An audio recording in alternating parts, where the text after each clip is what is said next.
Chapter 227. Song Qing-shu took a bronze mirror and placed it on the table. He moved a stool and sat down. He opened the bag of groceries that he carried with him and started fiddling with it. Not long after, the handsome young man in the mirror disappeared and was replaced by a wrinkled, weather-beaten, middle-aged man. Song Qing-shu turned around and looked at his master. Song Qing-shu nodded. It was already difficult for others to tell the difference between the two of them with the naked eye. After putting the two under the bed, Song Qing-shu sat cross-legged on the bed and started to practice his qi. After an unknown amount of time, there was a hurried knock on the door. Song Qing-shu opened his eyes, and a proud smile appeared on the corner of his mouth. "Sure enough, you're here. Who is it?" Song Qing-shu pretended to be unsteady and staggered to open the door. He saw a group of soldiers in bright armor. "Officers, this is—" Song Qing-shu put on a humble smile. "Are you blind?" A soldier on the side ran forward and pointed at the leader and said, "Old Man Liu, this is the #1 expert in Prince Bao's mansion, Chief Sai." "Forget it, he's just a commoner. What does he know about experts?" The one called Chief Sai waved his hand casually. "Old Man Liu, His Royal Highness invites you over." "Master, did I do something wrong?" Song Qing-shu's face showed a hint of fear and said timidly, "You'll know when you get there. Why are you talking so much nonsense?" "All right, bring your usual weapons." Chief Sai waved his hand impatiently. All right. Two soldiers escorted Song Qing-shu back to the house. They picked up a box from the cabinet and pressed it against the door. Along the way, Song Qing-shu did not speak a word. He looked like a coward who was afraid of death. In the end, they entered Prince Bao's residence. After a few turns in the Prince Bao's mansion, Song Qing-shu was brought to a hidden courtyard. Hong Li had been waiting in the room for a long time. Glancing at Song Qing-shu, Hong Li pointed at the table at the side and said, "Old Liu, I heard that your imitation skills are the best in the city. Look at that scripture over there. Can you replicate it?" Trembling with fear, Song Qing-shu came to the table. On top of the table was an exquisite brocade box. Inside the brocade box was a white-covered Buddhist scripture, 42 Chapter Sutra. He carefully picked it up and casually flipped through a few pages. Song Qing-shu's gaze froze. "It really is that Zheng Bai Qi's 42 Chapter Sutra." He turned around and respectfully answered, "It can be replicated." "That's good." Hong Li stood up and motioned for the guard at the side to bring the gold ingots on the plate to him.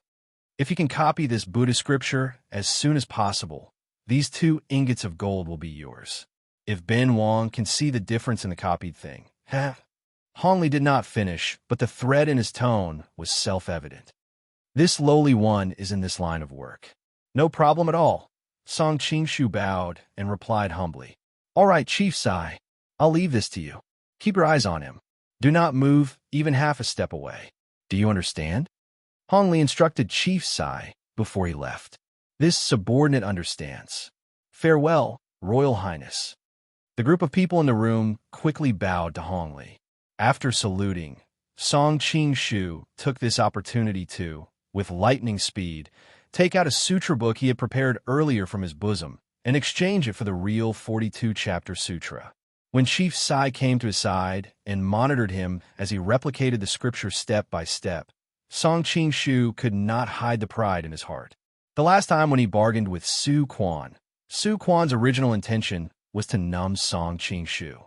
Song Qing-shu was also hiding his true motive. From the beginning, he did not plan to split the spoils with Su Quan.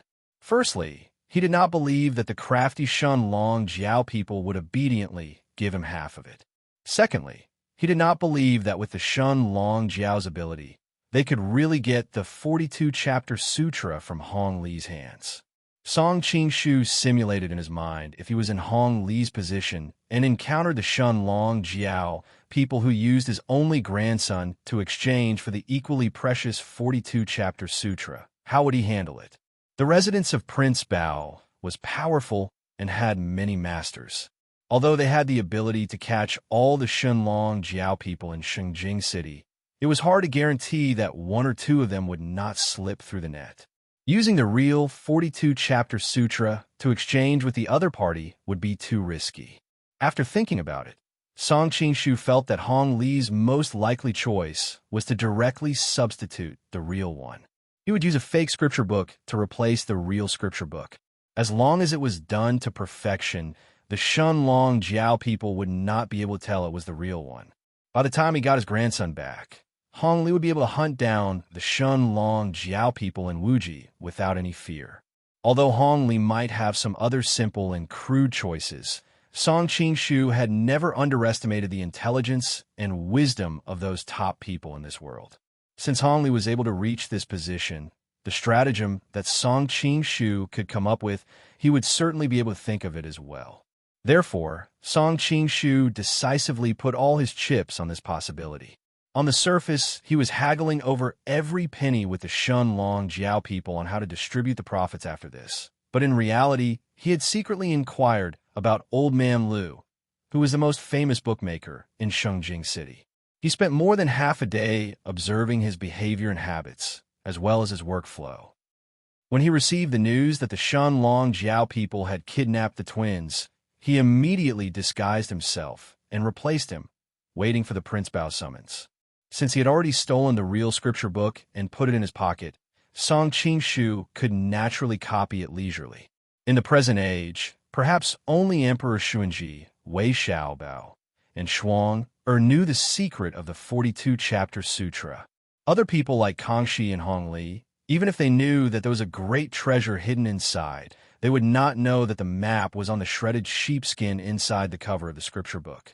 It was true that the Shunlong Jiao people could not distinguish between the real and fake scriptures, but could Hong Li do the same?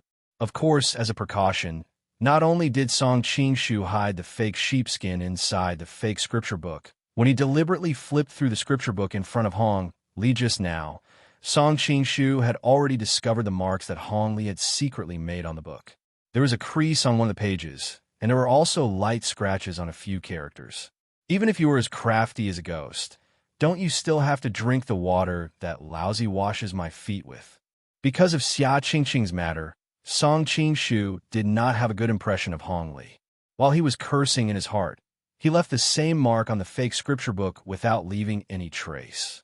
A few hours later, Hong Li returned to the room. He looked at the two identical scriptures and nodded his head in satisfaction. Suddenly, he frowned and asked, "Which one is the real one?" Chief Steward Sai and Song Qing-shu pointed at the one in Hong Li's right hand at the same time. Hong Li threw the fake scripture book to one side and calmly flipped through the scripture book in his right hand. He found a secret code that he had left on the scripture book in advance. Only then did he heave a sigh of relief. He revealed a trace of a smile and said, "Take him away first." "Yes." Chief Steward Sai led Song Qing-shu out. Song Qing-shu pondered in his heart. Hong Li would not kill him to silence him, would he? This was also the only thing that he was worried about. If the other party really wanted to make a move, how could he escape without alerting Hong Li? Fortunately, the other party did not seem to have this intention. Chief Steward Sai led Song Qing-shu to a room and said, "You are not allowed to leave the residence during this period of time. You will stay here for the time being. May I ask, Master Official, how long will this lowly one be staying here?" Song Qing-shu behaved like a frightened commoner.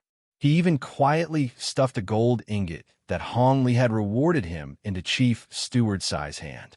Chief Steward Sai's expression became much better. "I didn't expect you to be so tactful. Don't worry. After this period of time, you will be released from the residence. I'm not too sure about the specific time, but I will inform you as soon as possible." "Thank you, Chief Steward Sai." "Thank you, Chief Steward Sai." Song Qing-shu was moved to tears as he sent him away. Not long after, Song Qing-shu opened the door and was about to go out when a soldier stopped him at the door. "What do you want?" "This lowly one wants to go to the toilet." Song Qing-shu smiled and said, "Follow me." The soldier looked at him in disdain and let him out. His mouth kept muttering, "Yes." Song Qing-shu followed behind the soldier. Although he looked like he was bowing, the corner of his eyes was still glancing around. Suddenly, his body trembled. Song Qing-shu noticed that there were a few soldiers standing next to a fake hill. There seemed to be a dark hole behind it. His heart moved, and he walked over there. "What are you doing?" Noticing that Song Qing-shu was walking over, The few soldiers took out their swords and looked at him vigilantly. I am looking for the toilet, Song Qingshu said timidly. His eyes kept glancing inside. Are your dog eyes blind? Can't you see what place this is? Do you want to live in it too? The few soldiers scolded. Brothers, I am sorry. Chief Steward Sai asked me to look after this old man. I was not paying attention and he got lost. The soldier who led the way just now hurriedly ran over and apologized to the few guards. This time, because of Chief Steward Sai's face, I will not pursue this matter. Next time, be careful and keep an eye on him. The guard scolded and waved his hand to signal the two to leave quickly. What kind of bullshit is this? They're just a few guards. How dare they be so arrogant? As soon as the two left the guard's line of sight, the soldier scolded. Sir, it is all this lowly one's fault. I caused you to offend a few superiors. Song Qingshu quickly apologized. Bah, the soldier scolded. They're just a few prison guards. Bullshit superiors. Yes, yes, yes. Song Qingshu nodded his head as he looked back thoughtfully at the fake hill, firmly memorizing the terrain in his mind. After returning to his room, Song Qingshu rummaged through a few things in his bag. After thinking for a moment, he got up and walked out. You want to take a dump again? Seeing him walk out again, the soldier guarding the door suddenly became angry. Sir, please calm down. It is just that when this lowly one helped the prince forge the Buddhist scriptures, I seem to have found something strange in the scriptures. At that time, I did not dare to say it. Now that I think about it, I feel that it is necessary to report it. Song Qingshu hurriedly explained. The soldier's eyes lit up. After hesitating for a moment, he said, You stay here. I will go find Chief Steward Sai. Song Qingshu nodded. Looking at the soldier's figure disappear at the end of the corridor, he thought, in today's world, a subordinate will only inform his superior if he is very sure of the source of the information. Otherwise, he will just listen to the wind and disturb his superior with some false information. After a few times, he can no longer be a subordinate. Chief Steward Sai looks like a wily old fox. I hope he will not be so careless and directly report it to Hong Li. Not long after, the sound of footsteps could be heard in the corridor. It was accompanied by the voice of Chief Steward Sai reprimanding his subordinate. How can you be so careless? You let him stay in the room alone. What if old Lu took the opportunity to run away? When Chief Steward Sai saw Song Qingshu, he stopped reprimanding his subordinate. He waved his hand and ordered his subordinate to leave first. Looking at Song Qingshu, his eyes lit up. I heard that you discovered the secret of the scriptures. As Hong Li's confidant, he naturally knew how important this scripture was to Hong Li. If he were to discover the secret of this scripture and report it to his superior, it would be a great merit. Yes, when this lowly one was forging the scriptures, I discovered. Song Qingshu lowered his head. His voice was getting softer and softer. Chapter 228. I found out the time of your death, Chief Sai. Song Qingshu coldly smiled and reached out his hand to grab his throat. Originally, with Chief Sai's martial arts skill, as the #1 martial artist in Shengjing, although he was weaker than Song Qingshu, he should still be able to resist. Unfortunately, he didn't expect that the sickly old man Lu was actually a martial arts master. Caught off guard, his vital point was tightly grabbed. Chief Sai's face turned red. He wanted to call for help, but he only made this kind of meaningless sound. His hands grabbed everywhere, but he couldn't touch Song Qingshu at all. To be the first person I killed, you should be able to rest in peace. Song Qingshu sighed and twisted his wrist. With a kacha, Chief Steward Sai's neck had already been broken by him. He fell to the ground with a thud, and his eyes bulged out. It was obvious that he had died with grievances. Sir, what happened? When the guard outside heard the sound, he knocked on the door. Nothing. Song Qingshu imitated the voice of the Chief Sai and said.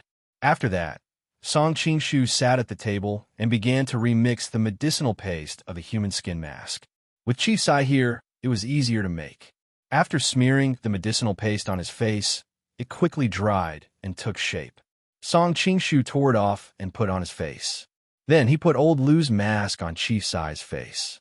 After swapping the two people's clothes, Song Qingshu checked them. When he felt that there was no flaw, he opened the door and walked out. Chief Sai, this... The guard was about to speak, but when he saw old Lu lying on the ground in the room, his face couldn't help but change. Wang Ye asked me to eliminate all hidden dangers, so I sent him on his way. Later, carry him and bury him quietly. Don't let anyone know. I'm sure you know the rules of the Fu. Song Qing-shu patted the guard's shoulder. The guard was in a cold sweat. His heart was wondering if Chief Sai heard old Lu's secret and killed him to silence him. Then, wouldn't I be in danger? From the corner of his eyes, he glanced at Chief Sai's palm that was placed on his shoulder. Every time Chief Sai patted him, the guard's face would turn a shade paler. Finally, seeing Chief Steward Sai disappear into the distance, the guard's body went limp. He felt that his back was completely drenched in cold sweat. He heaved a long sigh of relief and dragged old Lu up, preparing to find a place to bury him. It was a pity that Chief Sai, the #1 expert in Shengjing City, had died so quietly. Song Qing-shu followed his memory and went all the way to the rockery. He swaggered over. When the guard saw his appearance, he quickly bowed and saluted. Subordinate greets Chief Sai. And Song Qing-shu snorted noncommittally. By Wang Ye's order, I want to see the criminal. Chief Sai, please. A group of guards quickly opened the prison door and respectfully made way for them. Chief Steward Sai was the favorite of His Highness, so when he said that he was following His Highness' orders, this group of people naturally did not doubt him. I have something to say to the criminal. All of you can leave first. Entering the prison cell, Song Qing-shu waved his hand and let all the prison guards leave first. Then he went from cell to cell to cell to observe the different rooms inside. Finally, he found Tian Genong, who was on the verge of death in one of the inner cells. His entire body was covered in blood, and there was not a single piece of intact flesh on his body. Song Qing-shu frowned when he saw this. He squatted beside him and shook his body. Brother Tian, Brother Tian? Tian Guinong gradually woke up. He glanced at Song Qing-shu and said indifferently, "So, with Chief Steward Sai, what business do you have with me?" There was actually no anger in his voice. Song Qing-shu snorted. "Do you want to go out?" "Go out?" Tian Guinong's eyes lit up but quickly dimmed. "Go out to do what? Could it be that you don't miss your wife Nan Lan and your daughter Tian Qingwen?" Song Qing-shu thought. Could it be that the days of torture had made him want to die? Nan Lan. Tian Guinong finally had a reaction, but he quickly became discouraged. "But I am now a cripple. What use is there in missing her?" "Cripple?" Song Qing-shu asked in confusion. "Chief Sai, why do you ask when you already know the answer?" Tian Genong looked at him and revealed his bloody lower body. His Highness had already ordered me to castrate. As he spoke, he felt sorrow and actually started sobbing. Song Qing-shu was instantly dumbfounded. He didn't expect Tian Guinong to be so miserable. After a moment of silence, he said, "Who said that a man is a cripple after being castrated?" Sima Qian, who wrote Records of the Grand Historian, the invention of papermaking Kailin, and the great eunuch Zheng, he who sailed to the west 7 times of the Ming Dynasty. Which one of them didn't leave their names in history? Who would dare to say that they were cripples? Song Qing-shu saw that Tian Guinong actually didn't move and quickly changed the topic. There's also Yu Chaoan of the Tang Dynasty and Wei Zhongxian of the 9,000 years old of the former Ming Dynasty. Which one of them wasn't physically crippled, but not mentally crippled? They were below 1 and above tens of thousands, meddled in political affairs, intimidated hundreds of officials, and had groups of wives and concubines. Who would dare to say that they were cripples?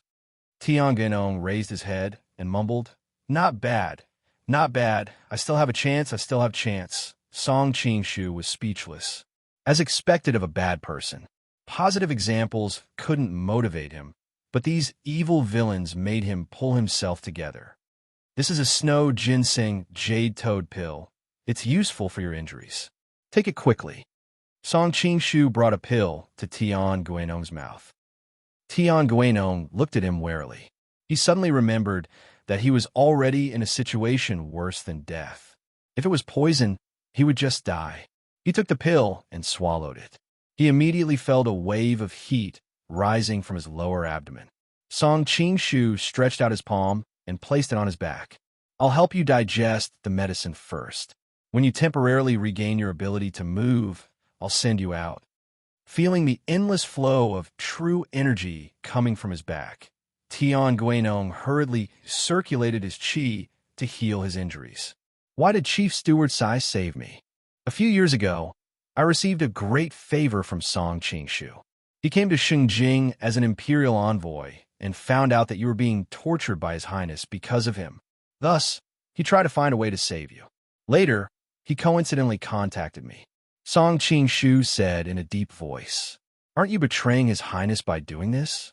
When Tian Guinong heard that Song Qingshu had sent people to save him, he had mixed feelings in his heart. If it wasn't for him, he wouldn't have been imprisoned. However, when he found out that he was in trouble, he tried to save him at the first moment. He didn't know whether he should hate him or thank him. I have to repay the favor of saving my life. I naturally have a way to hide it from His Highness. Brother Tian, you don't have to worry about me. Just calm down and absorb the medicine. Song Qingshu answered. After the time it takes for a stick of incense to burn, Song Qingshu withdrew his palm and stood up. We can't stay here for long. Brother Tian should be able to walk by himself now. Let's leave the imperial residence first. All right. Tian Guinong hurriedly nodded and staggered behind Song Qingshu. Every step he took caused his face to turn pale from the pain, and beads of sweat rolled down his face. However, when he thought about whether he could escape or not, he could only grit his teeth and persevere.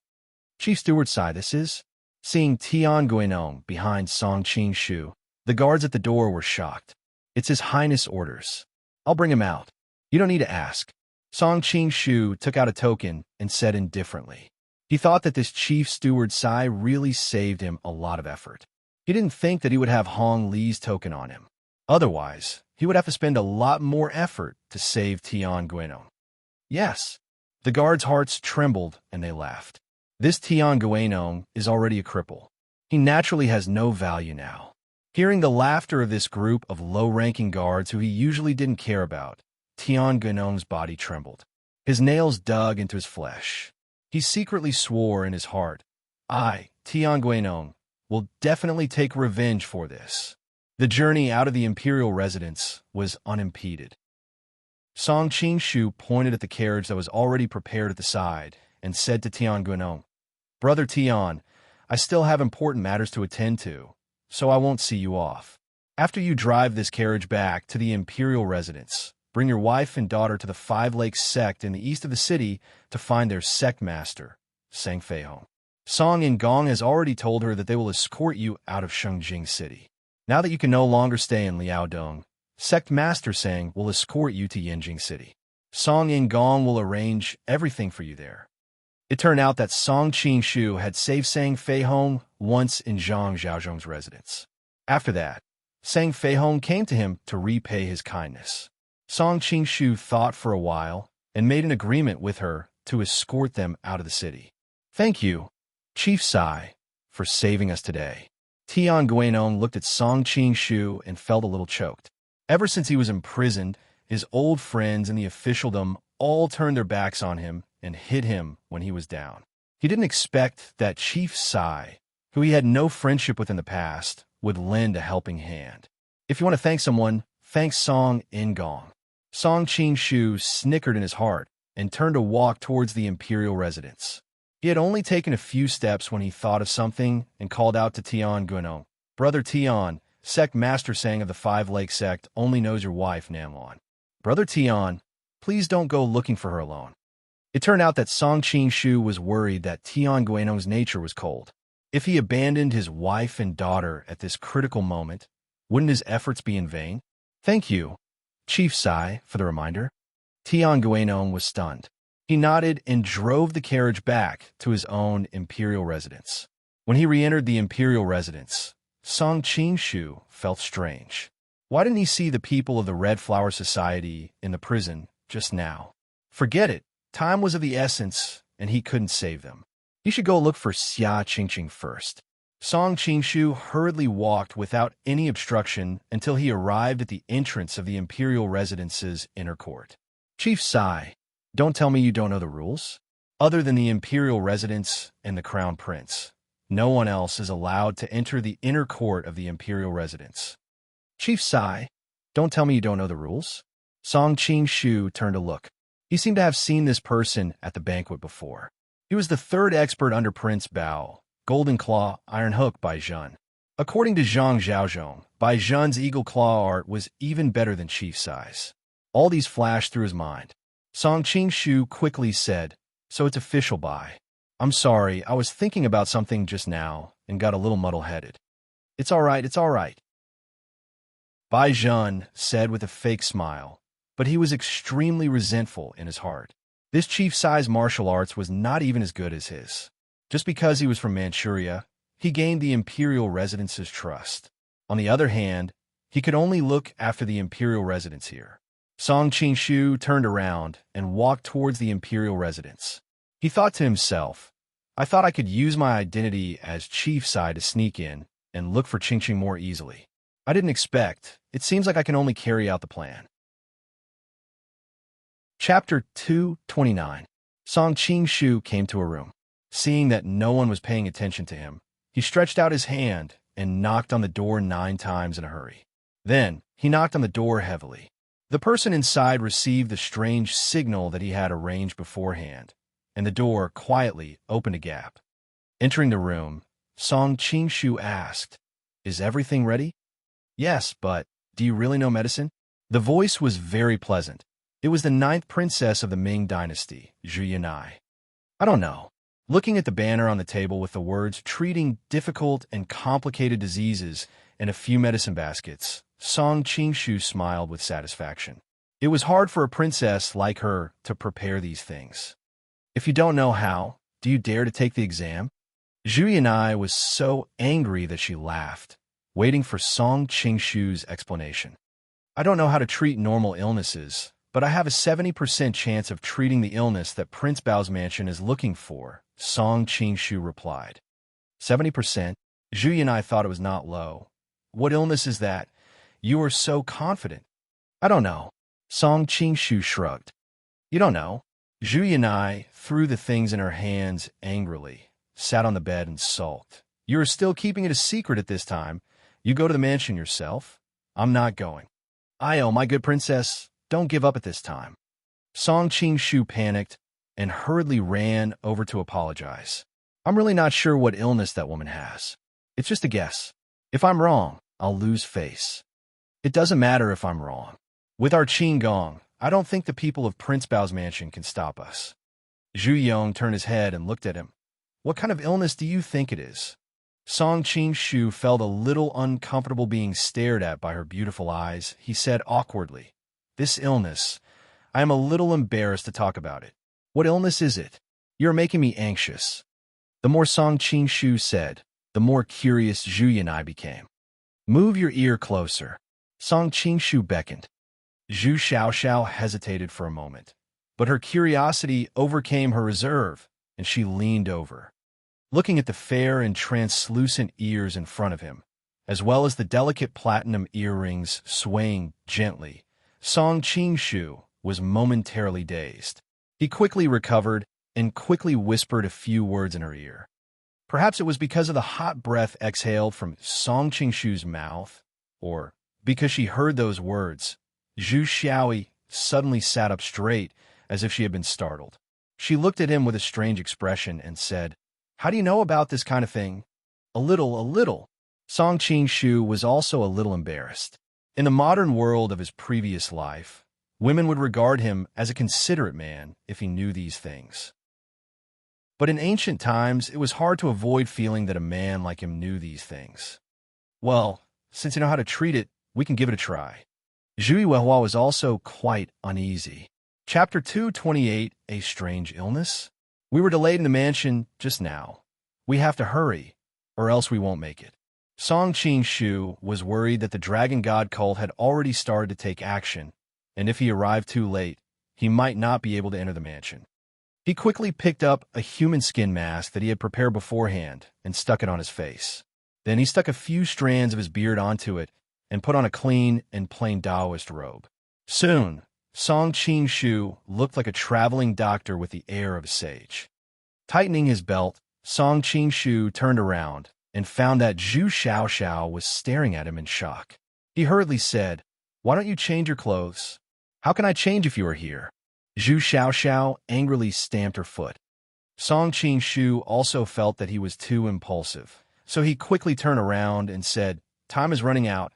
I still have to modify the human skin mask, in case the people in the mansion see through me. Just change. I promise I won't peek." Zhu Xiaoxiao was no longer the princess who blushed whenever she approached a man. These years of life had changed her a lot, and she was not too bashful. She directly said, "Okay, but if I don't call you, you are not allowed to turn around. By the way, when you modify the mask, don't use a mirror." Sorry, I really didn't mean it." Song Qing-shu was stunned and quickly put down the mirror in his hand. He touched the mask with his hand, and after fixing a few flaws, Song Qing-shu felt that no one would be able to recognize his true identity. Although the faint voice behind him at first made him daydream for a while, Song Qing-shu quickly realized the danger of this operation and focused on the next action plan, slowly calming down. "All right." Zhu Xiaoxiao's voice came from behind, and Song Qing-shu turned around. In front of him was no longer the beautiful and refined ninth princess, but a delicate medicine boy. "Really good." Song Qing-shu nodded with satisfaction. "Later, try not to talk. No one should be able to see that you are a woman disguised as a man. Wait." Zhu Xiaoxiao had been wandering in Jianghu for many years, and it was quite inconvenient for her to be a woman, so she often disguised as a man.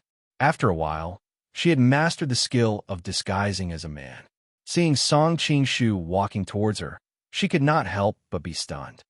As Song Qing-shu was getting closer and closer to her, Zhu Xiaoxiao subconsciously wanted to step back, but she did not expect that a voice came in her ears.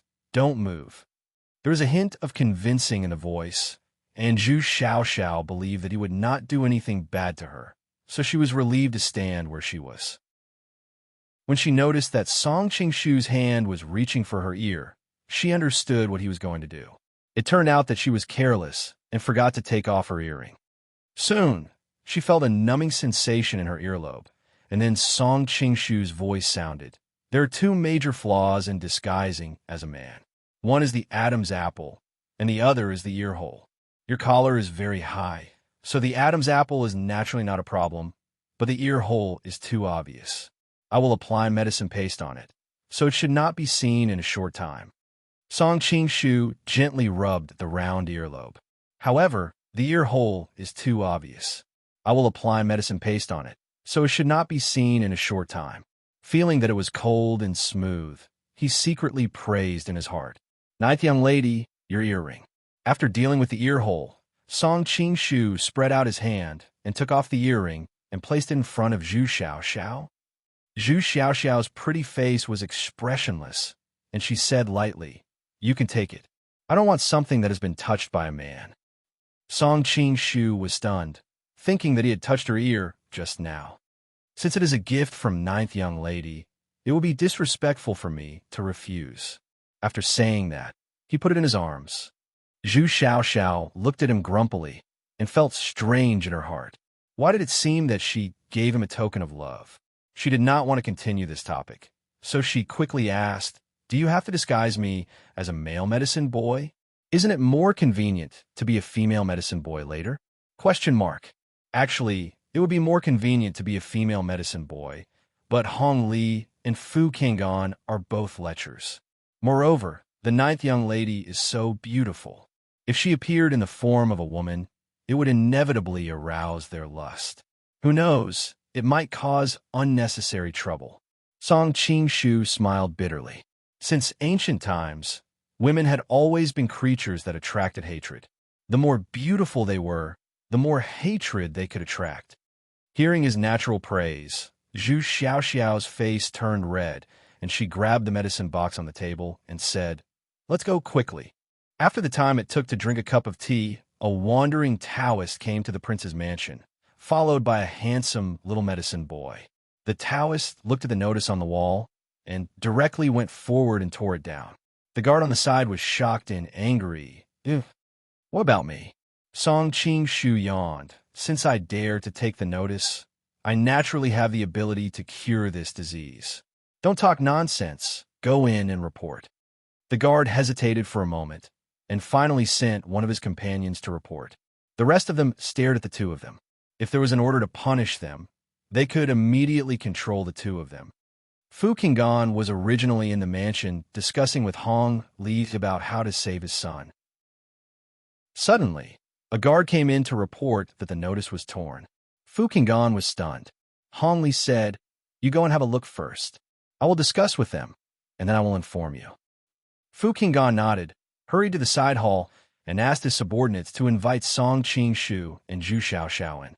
Looking at the handsome Fu Qinggan, Song Qingshu thought of what happened in Shanghai Pass and secretly sighed in his heart. While he was looking at Fu Qinggan was also looking at Song Qingshu and Zhu Xiaoxiao. From Fu Qinggan's point of view, Song Qingshu looked like an immortal, so he might really have some ability. But when his gaze shifted to Zhu Xiaoyi, he immediately became suspicious. Wasn't this person a little too handsome? Fu Qinggan was an experienced playboy, so it was difficult for a woman to disguise as a man to escape his eyes. He subconsciously looked at Zhu Xiaoxiao's earlobe and saw that it was as smooth as a mirror and there was no trace of piercing. Only then did he dispel his doubts. Previously, there were a lot of so-called strange diseases that came to the mansion, but none of them were useful. In order not to waste time, I will test you first. If you really cure her disease, I will not only give you a reward of thousands of taels, but also personally apologize for offending you. Song Qingshu felt that Fu Qinggan was indeed not just a playboy. His reputation for so many years was not in vain. He quickly coughed and asked, "May I ask, Marshal, is the patient in your residence a woman who is currently breastfeeding?" Fu Qinggan was stunned, and then nodded, "Yes." In addition to the fever, is there any part of the woman that is as hard as stone? Song Qingshu continued to ask. Fu Qinggan looked confused and subconsciously replied, "I am not sure about this, but I heard her cry of pain before. It seems that this is what she meant." He quickly reacted and looked at Song Qingshu with joy. Mr. is really a genius doctor. Just from a few words on the notice outside, you could deduce the disease. Song Qingshu smiled faintly and said, "Marshal is overpraising me. This one only speculated from so many famous doctors' helplessness. They must have treated it with ordinary methods of treating fever. Naturally, the medicine is not effective." Yes, Mr.'s guess is correct. Fu Qinggan stood up excitedly. "Mister, come with me. I will take you to see her." Song Qingshu looked back at Zhu Xiaoxiao, only to see her secretly giving him a thumbs up and smiled proudly. "Greetings, Marshal." Bai Zhen respectfully bowed to Fu Qinggan when they passed by the entrance of the inner chamber. Fu Qinggan nodded and hurriedly walked inside. Song Qingshu and Zhu Xiaoxiao followed closely. Because Fu Qinggan was personally leading the way, Bai Zhen naturally did not dare to ask. When they came to an elegant small courtyard, Fu Qinggan pushed open the door. "Mister, please come in." He took the opportunity to wave his hand to ask the maid to leave first. Through the screen, Song Qingshu saw a woman lying on the bed. Her forehead was sweating, and her mouth was moaning in pain from time to time. With his eyesight, he could naturally see that the woman was Ma Chunhua, who he met in the Broken Temple on the way to Shengjing. Song Qingshu pretended to feel the pulse for a while, with an expression of wanting to say something but hesitated. Finally, he sighed deeply. "It can't be cured, it can't be cured. We will leave first." Fu Qinggan was stunned. Didn't Mister's guess just now was correct? Why can't it be cured now? Not to mention Fu Qinggan. Even Zhu Xiaoxiao was stunned when she heard his words. If it was a few days ago, your wife's illness could still be treated with medicine, but unfortunately, now, it's not something that can be cured by medicine. Song Qingshu shook his head. Fu Qinggan was a shrewd man. He noticed the strangeness in his words and quickly said, "Medicine can't cure it, but there are other ways to cure it. Mister, please save her life." It was hard for Fu Qinggan to say what kind of feelings he had for Ma Chunhua, but her youthful and beautiful body was really unforgettable plus she had a strange disease. The only woman who gave birth to a son for Fu Qinggan naturally had more weight in his heart than before. Chapter 2:30.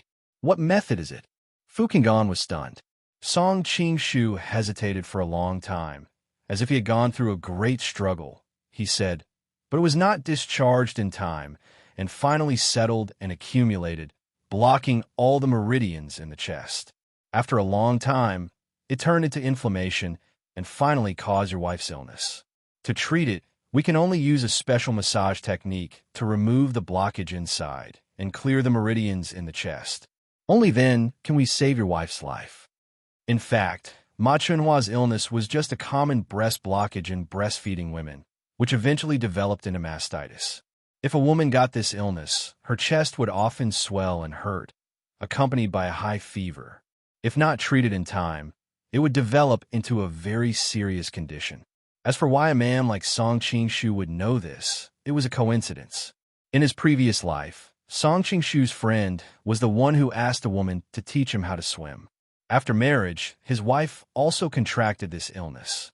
At that time, his friend was very worried. In the end, an experienced elder asked him to hire a breast surgeon to cure his wife. That was also the first time Song Qingshu understood that there was such a sacred and beautiful profession in this world. Every day, his job was to touch different women's breasts. After massaging them, the couple not only gave him a few thousand yuan as a reward, but they were also very grateful. Song Qingshu was very interested in this, and specially looked for information to learn about it. He was prepared to make a guest appearance in his spare time to save the masses of suffering women. The first thing Song Qingshu did after learning was to find that friend and said that he did not want any reward and would help his wife to open up her breast for free. The main reason was to combine theory with practice and personally try it out.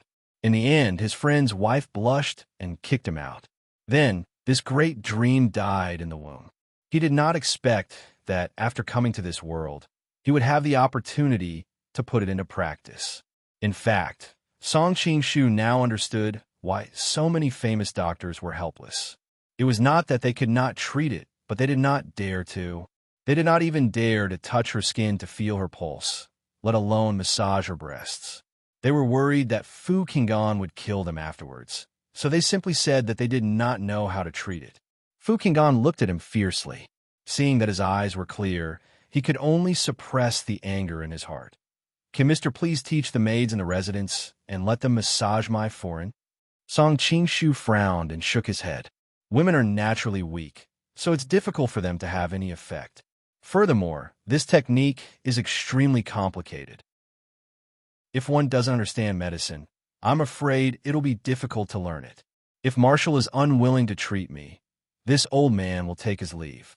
Song Qingshu wasn't lying. Opening breast milk for a breastfeeding woman was a very strenuous task. It often took several hours. Very few women had the physical strength and hand strength to do this. So in his previous life, the breast opening workers were usually men. Mister, please wait a moment. This Marshal has been pedantic.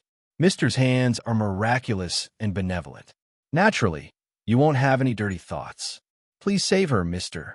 Fu Qinggan stretched out his hand and stopped Song Qingshu. He said respectfully, but in his heart, he was thinking, I'll let you save Chunhua first. How can I let you live after this? All right then, Marshal, please order the servants to prepare a large pot of boiling hot water and a few clean towels. After saying that, Song Qingshu stretched out his hand in front of Zhu Yaoyao. Zhou, help me roll on my sleeves. Zhu Yaoyao hated Song Qingshu for using his official position for personal gain, but in front of Fu Qinggan, she could only obediently help him roll up his sleeves. Your disciple also wants to be here? Fu Qinggan's face darkened. Of course, I'll need Zhou's help with a lot of things later. Song Qingshu replied. All right. Fu Qinggan forced a smile, but in his heart, he was thinking, if worst comes to worst, I'll just have to deal with one more person later. Soon, a maidservant brought the hot water. After Song Qingshu washed his hands, he came to the bed and looked at Ma Chunhua, who was lying on the bed in a semi-conscious state. Madam, It might be very painful later. You have to be mentally prepared. Ma Chunhua had heard the conversation between the two in a daze.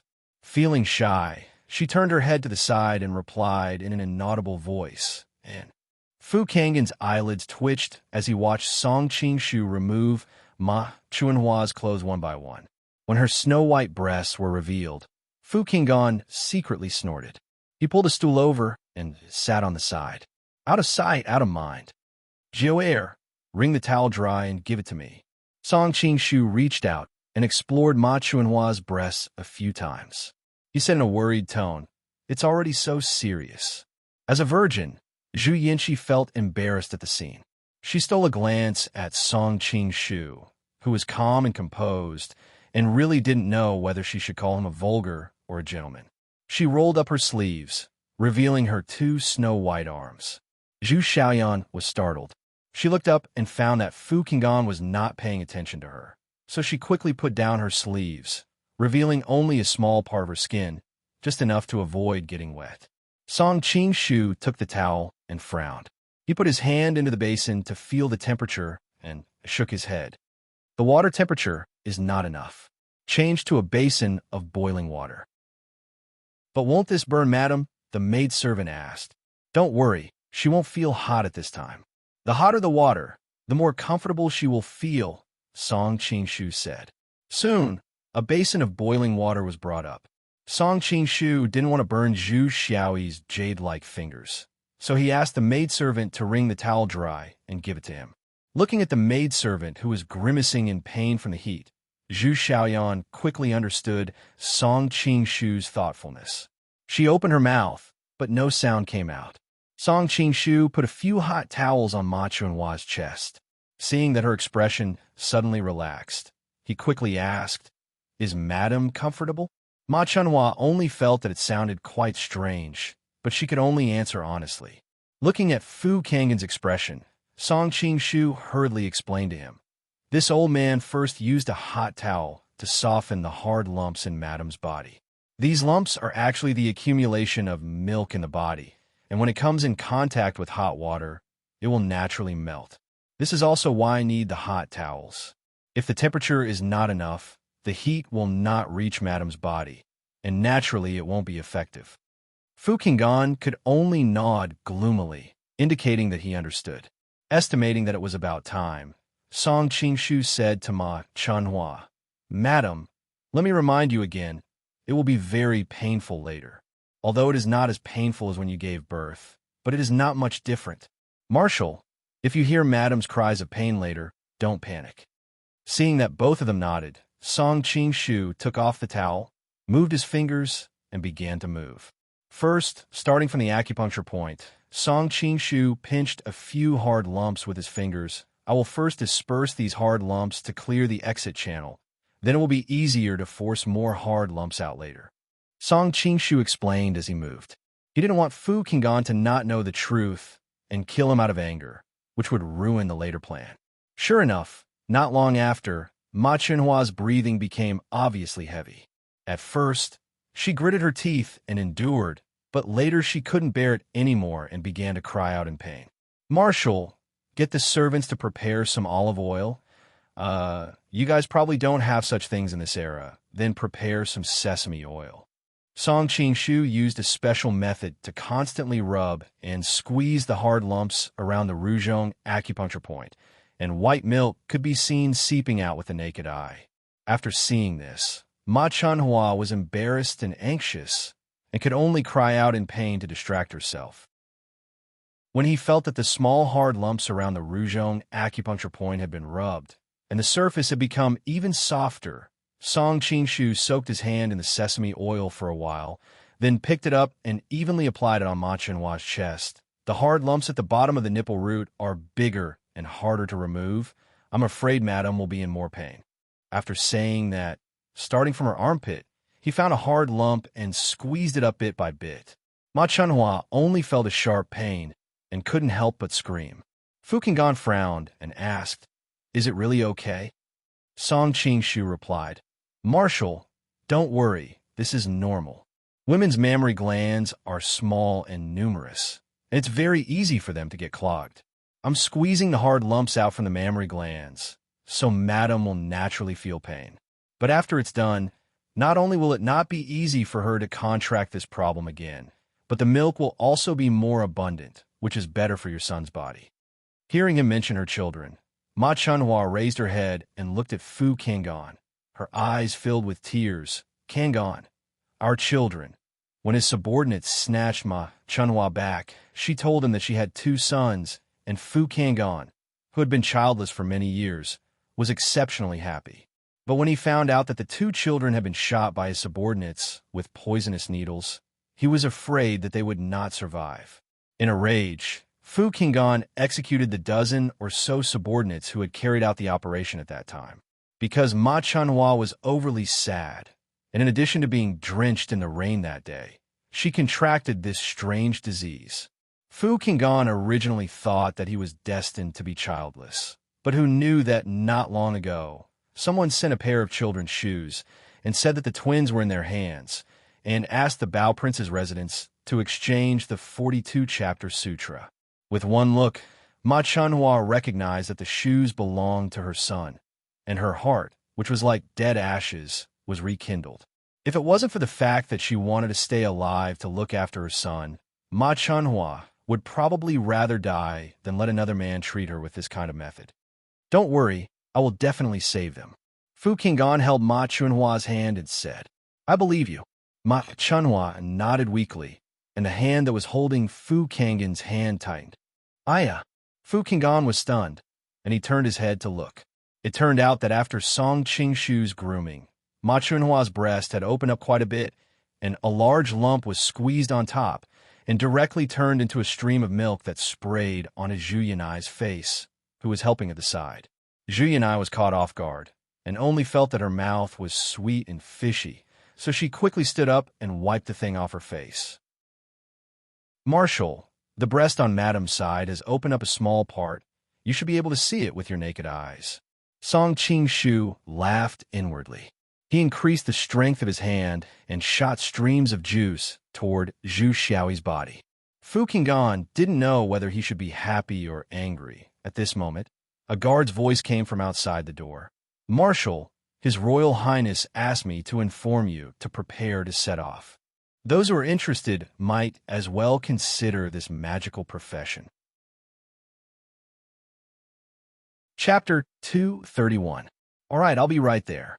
Fu Kangan stood up and looked at Song Qingshu. This marshal has some matters to attend to, so I'll leave her to Mr. Song Qingshu indicated that it was inconvenient for him to move his hands, so he didn't stand up to reply. Marshal, feel free to do as you please. I still need a few more hours to clear Madam's meridians. I will inform my subordinates to prepare the payment for Mr. Before leaving, Fu Kangan secretly pulled a maid over and instructed, later on, all of you will stay here to prevent him from harming Madam. If anything happens, call the guards outside to help. Fu Kangan was also placed in a difficult position. If he were to leave these weak maids here, they wouldn't be able to help if anything were to happen. However, Ma Chunhua was currently bearing her breasts, and it was impossible for him to allow the guards to remain in the room. Thus, he could only make a compromise. Seeing the maid nod her head repeatedly, Fu Kangan opened the door and walked out. He instructed the guard by the door, pay attention to the movements inside. If anyone calls for help, rush in immediately. Yes, the guard half-kneeled. Fu Kangan turned around to look at the room, and seeing that no one was paying attention to them, he hurriedly pulled the head guard by his feet and whispered, when a physician comes out after treating Madam's illness, bring the master and disciple to a secluded place. He didn't finish his words clearly, instead making a throat-slitting gesture. The guard was alarmed, and he nodded his head in understanding. Hearing the footsteps of Fu Kangan leaving with his subordinates, Song Qingshu sent a telepathic message to Zhu Hongai and said, that fellow really isn't a good person. We saved his wife, but he repaid our kindness with enmity and tried to silence us. Who asked you to touch his wife all over her body? If it were me, I would kill you as well. Zhu Hongai was still furious that the other party had intentionally squeezed milk onto his body. At the entrance of the Four Quarters Embassy, a young man staggered over. He stood there and examined the signboard on the door. After confirming that there was no mistake, he continued on his way. The young man had a handsome face, but at this moment, there was a trace of blood at the corner of his lips. His face was pale, and it was clear that he was severely injured. "Halt! Who are you?" The guards at the door saw that he was acting suspiciously and quickly drew their swords. "I want to see your Lord Song. I have something important to report to him." The young man could not stand steadily and sat down. It seemed as if he had used up all the strength in his body to say those few words. The two guards looked at each other in dismay. They didn't know where he came from and hesitated. Seeing their appearance, the young man understood and revealed a bitter smile. He slightly calmed down the genuine chi in his body and said, "Look at me. I'm about to die. Is it really an assassin? Inform the Red Flower Association that Yu Tong is requesting an audience. I'm sure he will agree to meet me." Red Flower Association? The two guards were shocked and quickly sent someone in to report. In Song Qingshu's bedroom, Li Yuanji was chatting with Luo Bing. "Sister Luo, do you think Brother Song can save the Red Flower Society's people?" She didn't know why, but she had a bad premonition in her heart. A premonition. Maybe. Luo Bing was obviously also a bit distracted. Lord Song? Lord Song?" At this time, the guards' voices came from outside the door. The two women were startled. In the end, Li Yuanji lowered her voice and said, "Didn't I say not to disturb me?" The guard outside the door clearly hesitated but finally said, "But there's a traitor of the Red Flower Society at the door who wants to see you. From the looks of it, I'm afraid he won't live for long." "What?" Luo Bing immediately stood up and asked hurriedly, "Did he say what his name was?" "I think he's called Yu Tong," the guard said uncertainly. "Ah!" Li Yuanji screamed and ran out. "Where is he? Hurry, I'll go see him." The guard was stunned. He didn't expect that a young girl with bright eyes would suddenly appear in Song Qingshu's room. For a moment, he was confused and couldn't help but look behind her, wanting to hear Song Qingshu's instructions. At this time, Zhang Kongyan and Zhao Qixin heard the commotion and rushed over. When they saw Li Yuanji rushing out, they hurriedly said, "My great aunt, Lord Song specifically ordered that you can't go out." Thinking about what Song Qingshu had ordered them before he left, the two realized that they had misunderstood his sexual orientation. "I don't care. I want to see him." When Li Yuanji heard that Yu Tong was about to die, she couldn't calm down. She immediately drew her sword and planned to rush out. "Lord Song has ordered that you are not allowed to take a step out of this courtyard." Zhang Kongyan and Zhao Qixin looked at each other and silently drew their swords. "Sister Yuanji, since we can't go out, let them bring Yu Tong in." Luo Bing also walked out. She looked at Zhang Kongyan and Zhao Qixin and said, "Lord Song won't even allow this, right?" "Not really." Zhang Kongyan and Zhao Qixin sheathed their swords and turned around to order their subordinates. "Bring that person in." "Be gentle," Li Yuanji added nervously. When she saw Yu Tong on the stretcher, Li Yuanji's tears rolled down her cheeks. She rushed over and asked, "Big brother Yu, what's wrong?" Zhang Kongyan nudged Zhao Qixin with his shoulder and whispered, "What's going on? Isn't she Lord Song's woman? Why is she hugging another man and crying?" "How would I know? Do you think Lord Song will skin us alive because of this when he comes back?" Zhao Qixin said gloomily. "He won't go that far." Zhang Kongyan's eyes turned, and he covered his mouth with his hand. He whispered into Zhao Qixin's ear, "Have you forgotten the woman who came last time? She also has a husband. Our Lord Song probably likes this kind of woman. Now that the matter has been exposed, the culprit has come to our door." Seeing Yu Tong on the verge of death, Luo Bing was already full of anger. When she heard their words getting more and more unbearable, she couldn't help but frown. "All of you get out. This isn't a good idea, is it?" Zhang Kongyan smiled awkwardly. He had thought it through clearly. It was one thing to let this man in without knowing anything, but to let a man and a woman stay in the same room while knowing that they were having an affair. When Song Qingshu came back, he would definitely punish him. Zhao Qixin pulled his sleeve and whispered, "This man is going to die soon. What can he do? Look at these two tigresses. There's no need to offend them. They'll be taken in by Lord Song sooner or later." If they hate what happened today and try to make things difficult for us in the future, we won't be able to bear the consequences. You're so thoughtful.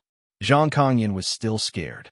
The two hurriedly smiled and walked out, closing the door on their way out. Big brother, you, don't scare me. How did you get such a serious injury? Li Yuanji cried, like a pear blossom in the rain. Yu Yutong clearly didn't expect that Li Yuanji would also be here. He stammered, Miss Li? Luo Bing was the calmer one. She took out a pill from a room and put in Yu Yutong's mouth. This is the snow ginseng jade toad pill that Korea offered as a tribute to the Tartars.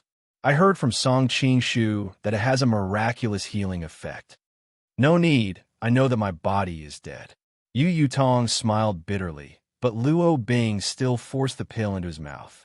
Yu Yutong didn't know if it was because of the power of the snow ginseng jade toad pill, or because his lips had touched Luo Bing's finger, but his face flushed red and he coughed violently. Fourth sister-in-law, you're really here. I, Yu Yutong, can die without regrets to be able to see you before I die. Yu Yutong stared at the gentle lines on Luo Bing's face in a daze. For a moment, he was a bit dazed. When Li Yuanji, who was at the side, heard his words, the blood drained from her face. She unconsciously took 2 steps back. The meaning in her eyes was difficult to understand.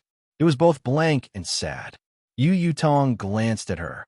He knew that his actions were very hurtful to her, but he thought that he was going to die soon. He only wanted to talk with Luo Bing before he died. As for other people, he didn't care that much. Luo Bing knelt in front of him. Her eyes were slightly moist. She choked with sobs and said, 14th brother, 4th sister-in-law is here. Who is so cruel to injure you like this? Was it Yuzhen Zi or Zhang Zhaozhong? Sister-in-law will definitely take revenge for you. Yu Yutong shook his head and smiled faintly. It wasn't them. It was someone you couldn't even imagine. He then said a name. Luo Bing froze and unconsciously shook her head. How could it be him? Why would the old branch leader kill you? The medicinal power in his body gradually took effect. Yu Yutong felt much better. He quickly cheered himself up and told the whole story. When Yu Yutong heard that the old branch leader and the others had coerced Luo Bing to use a honey trap on Song Qing-shu, and that when Tai Lai had actually agreed to it, he was somewhat disheartened. At this time, when the masters from the Bao Prince's mansion rushed in, he was like a walking corpse and didn't put up any resistance. Originally, he was prepared to die under the enemy's blade. But who would have thought that the masters from the prince's mansion didn't kill them? After being captured in the prince's mansion, Yu Yutong and the others were sent to different places. After 2 days of depression, he suddenly realized that Luo Bing had escaped that day. She must be alone in Jianghu. An impulse welled up in his heart. He wanted to escape from the prince's mansion to find Luo Bing. When Yu Yutong started to move, he didn't know why the guard were abnormally lax. It was as if they didn't treat him as a criminal. He moved stealthily, originally planning to rescue the main branch leader and the old branch leader before doing anything else. As a result, he unwittingly arrived at a room and heard 2 people talking inside. One of them seemed to be the old branch leader's voice. Yu Yutong was puzzled and quietly listened. He didn't expect that he would discover such an enormous secret. On that day, Yu Yutong said that 40 years ago, his childhood sweetheart, Qian Jinhuan, had been kidnapped by the Prince of Yong. She had been humiliated and had given birth to Hong Li. Yu Yutong had taken a fancy to the fact that Hong Li had ordinary Han blood flowing through his veins. As a result, he had decided to abandon his personal grudges and cooperate with Hong Li with the Red Flower Society.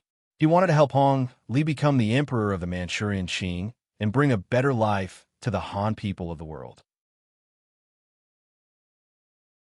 Chapter 232. What?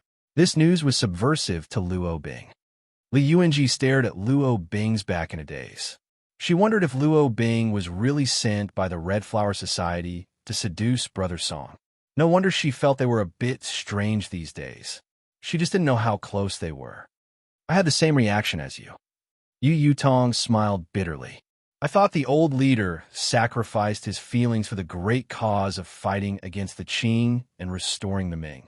I didn't expect that he had planned everything from the beginning. He wanted his son to be the emperor and tricked us brothers into working for him. He couldn't hide his resentment. What happened next? Luo Bing asked anxiously. Yu Yutong then recounted what had happened afterward. When he heard the news, he was completely dumbfounded. He subconsciously wanted to leave and inform the other members of the Red Flower Society. Who would have thought that in his days, he would knock over a flower vase and be discovered by Yuanting? When Yuanting found out it was Yu Yutong, he tried to lie to him. Unfortunately, Yu Yutong was still young and impetuous. He directly cursed Yuanting for being despicable and shameless. Yuanting finally killed him. Although Yu Yutong was taught by Ma Jun, the head of the Tianqing Monastery, one of the 5 monastery heads of Wudong, he was still no match for Yuanting. He risked his life to escape. Unfortunately, his heart meridian had been broken by Yuanting. 14th brother, do you have any wishes? I will fulfill them for you. Luo Bing could also feel that Yu Yutong was dead and sobbed. Yu Yutong smiled bitterly. 4th sister-in-law, you know how I feel about you. Luo Bing was stunned. Li Yuanji's heart turned cold. 4th sister-in-law, I don't know if I should say something. Yu Yutong's face showed that he was struggling. 14th brother, 4th sister-in-law, is listening. Luo Bing held his hands. She only felt cold and uncomfortable. 4th sister-in-law, don't follow 4th brother anymore. Follow Song Qingshu. Yu Yutong seemed to see through everything and said lightly. What? Luo Bing was stunned. She never expected that he would say this. Last time, the old branch leader sent you to seduce Song Qingshu. Although you lied to everyone, 4th brother still nodded in agreement. Yu Yutong said in a low voice. In my opinion, no matter what a man's goal is, he shouldn't let his woman be sacrificed. So after that day, I really looked down on 4th brother. He doesn't deserve to have you. Pa! Luo Bing gritted her teeth and gave him a slap. What are you doing? Li Yuanji came to her senses and hurriedly ran over to protect Yu Yutong as she glared at Luo Bing.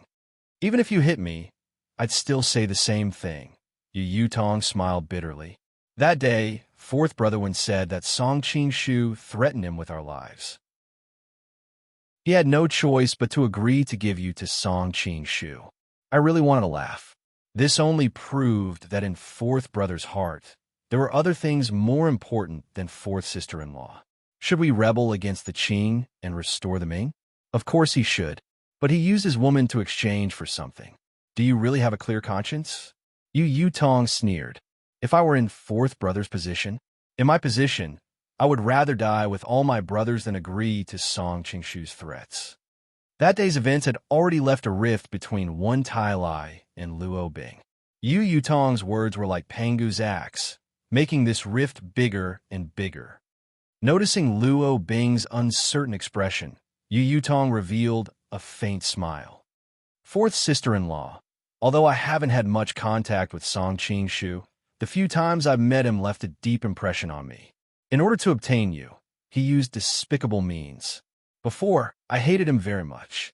But now that I'm about to die, I understand that no matter how despicable he is, he wouldn't use you to exchange for benefits.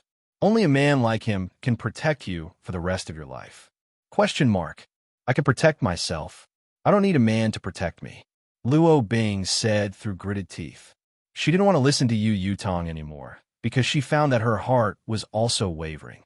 Seeing Luo Bing's uncertain expression, Yu Yutong shook his head. He had always been infatuated with this 4th sister-in-law, but at the moment of his death, he felt that he could see it more clearly than anyone else. Looking back at Li Yuanji, who was weeping, he sighed in his heart and said softly, Yuanji. Li Yuanji nodded, as if she was flattered. Usually, he would either call her Miss Li or Miss Li. How could he call her so intimately? But at the moment of his death, Li Yuanji's eyes were filled with tears. Do you think it's better to marry a man you love or to marry a man who loves you? At this moment, there was only endless tenderness in Yu Yutong's eyes. I'm the happiest to marry you, Li Yuanji said firmly. Yu Yutong was stunned. He didn't expect her answer to be this. Such a smart and beautiful girl had always been deeply in love with him. It would be a lie to say that he wasn't moved. But Yu Yutong thought that he was about to die. Why should he let a girl be full of worries? He could only harden his heart and say, Miss Li, you should know that the person I love has always been fourth sister-in-law, not you. I don't care. Li Yuanji turned her head and wanted to wipe away the tears that were flowing out of her eyes. Unfortunately, she couldn't wipe them all. But I care. Yu Yutong's voice suddenly became serious. Even if I survive and marry you, I'm afraid that I'll be more grateful than emotional. At that time, as long as fourth sister-in-law waved her hand, I would leave you without hesitation and throw myself into her arms. 14th brother. What nonsense are you talking about? Luo Bing came back to her senses and glared at Yu Yutong. I'm not talking nonsense. Yu Yutong shook his head and said in a very calm voice, I don't think fourth brother one is worthy of fourth sister-in-law, and I also don't think I'm worthy of Miss Li. Miss Li, your love for me is too heavy. I can't repay you with equal value. Do you understand what I mean? But I don't need you to repay me. I'm just as happy to pay for it. Li Yuanji muttered to herself. I'm not worthy of your payment. Doing this only proves that you haven't met your destined person. The light in Yu Yutong's eyes gradually dimmed. I understand, big brother Yu. I will definitely find the destined person you speak of. Li Yuanji choked back her sobs and said. Yu Yutong relaxed and sighed. He suddenly thought of something and said, That's right. I heard from the old branch leader that the Bao Prince's mansion surprise attack on the Red Flower Society's headquarters was only a play.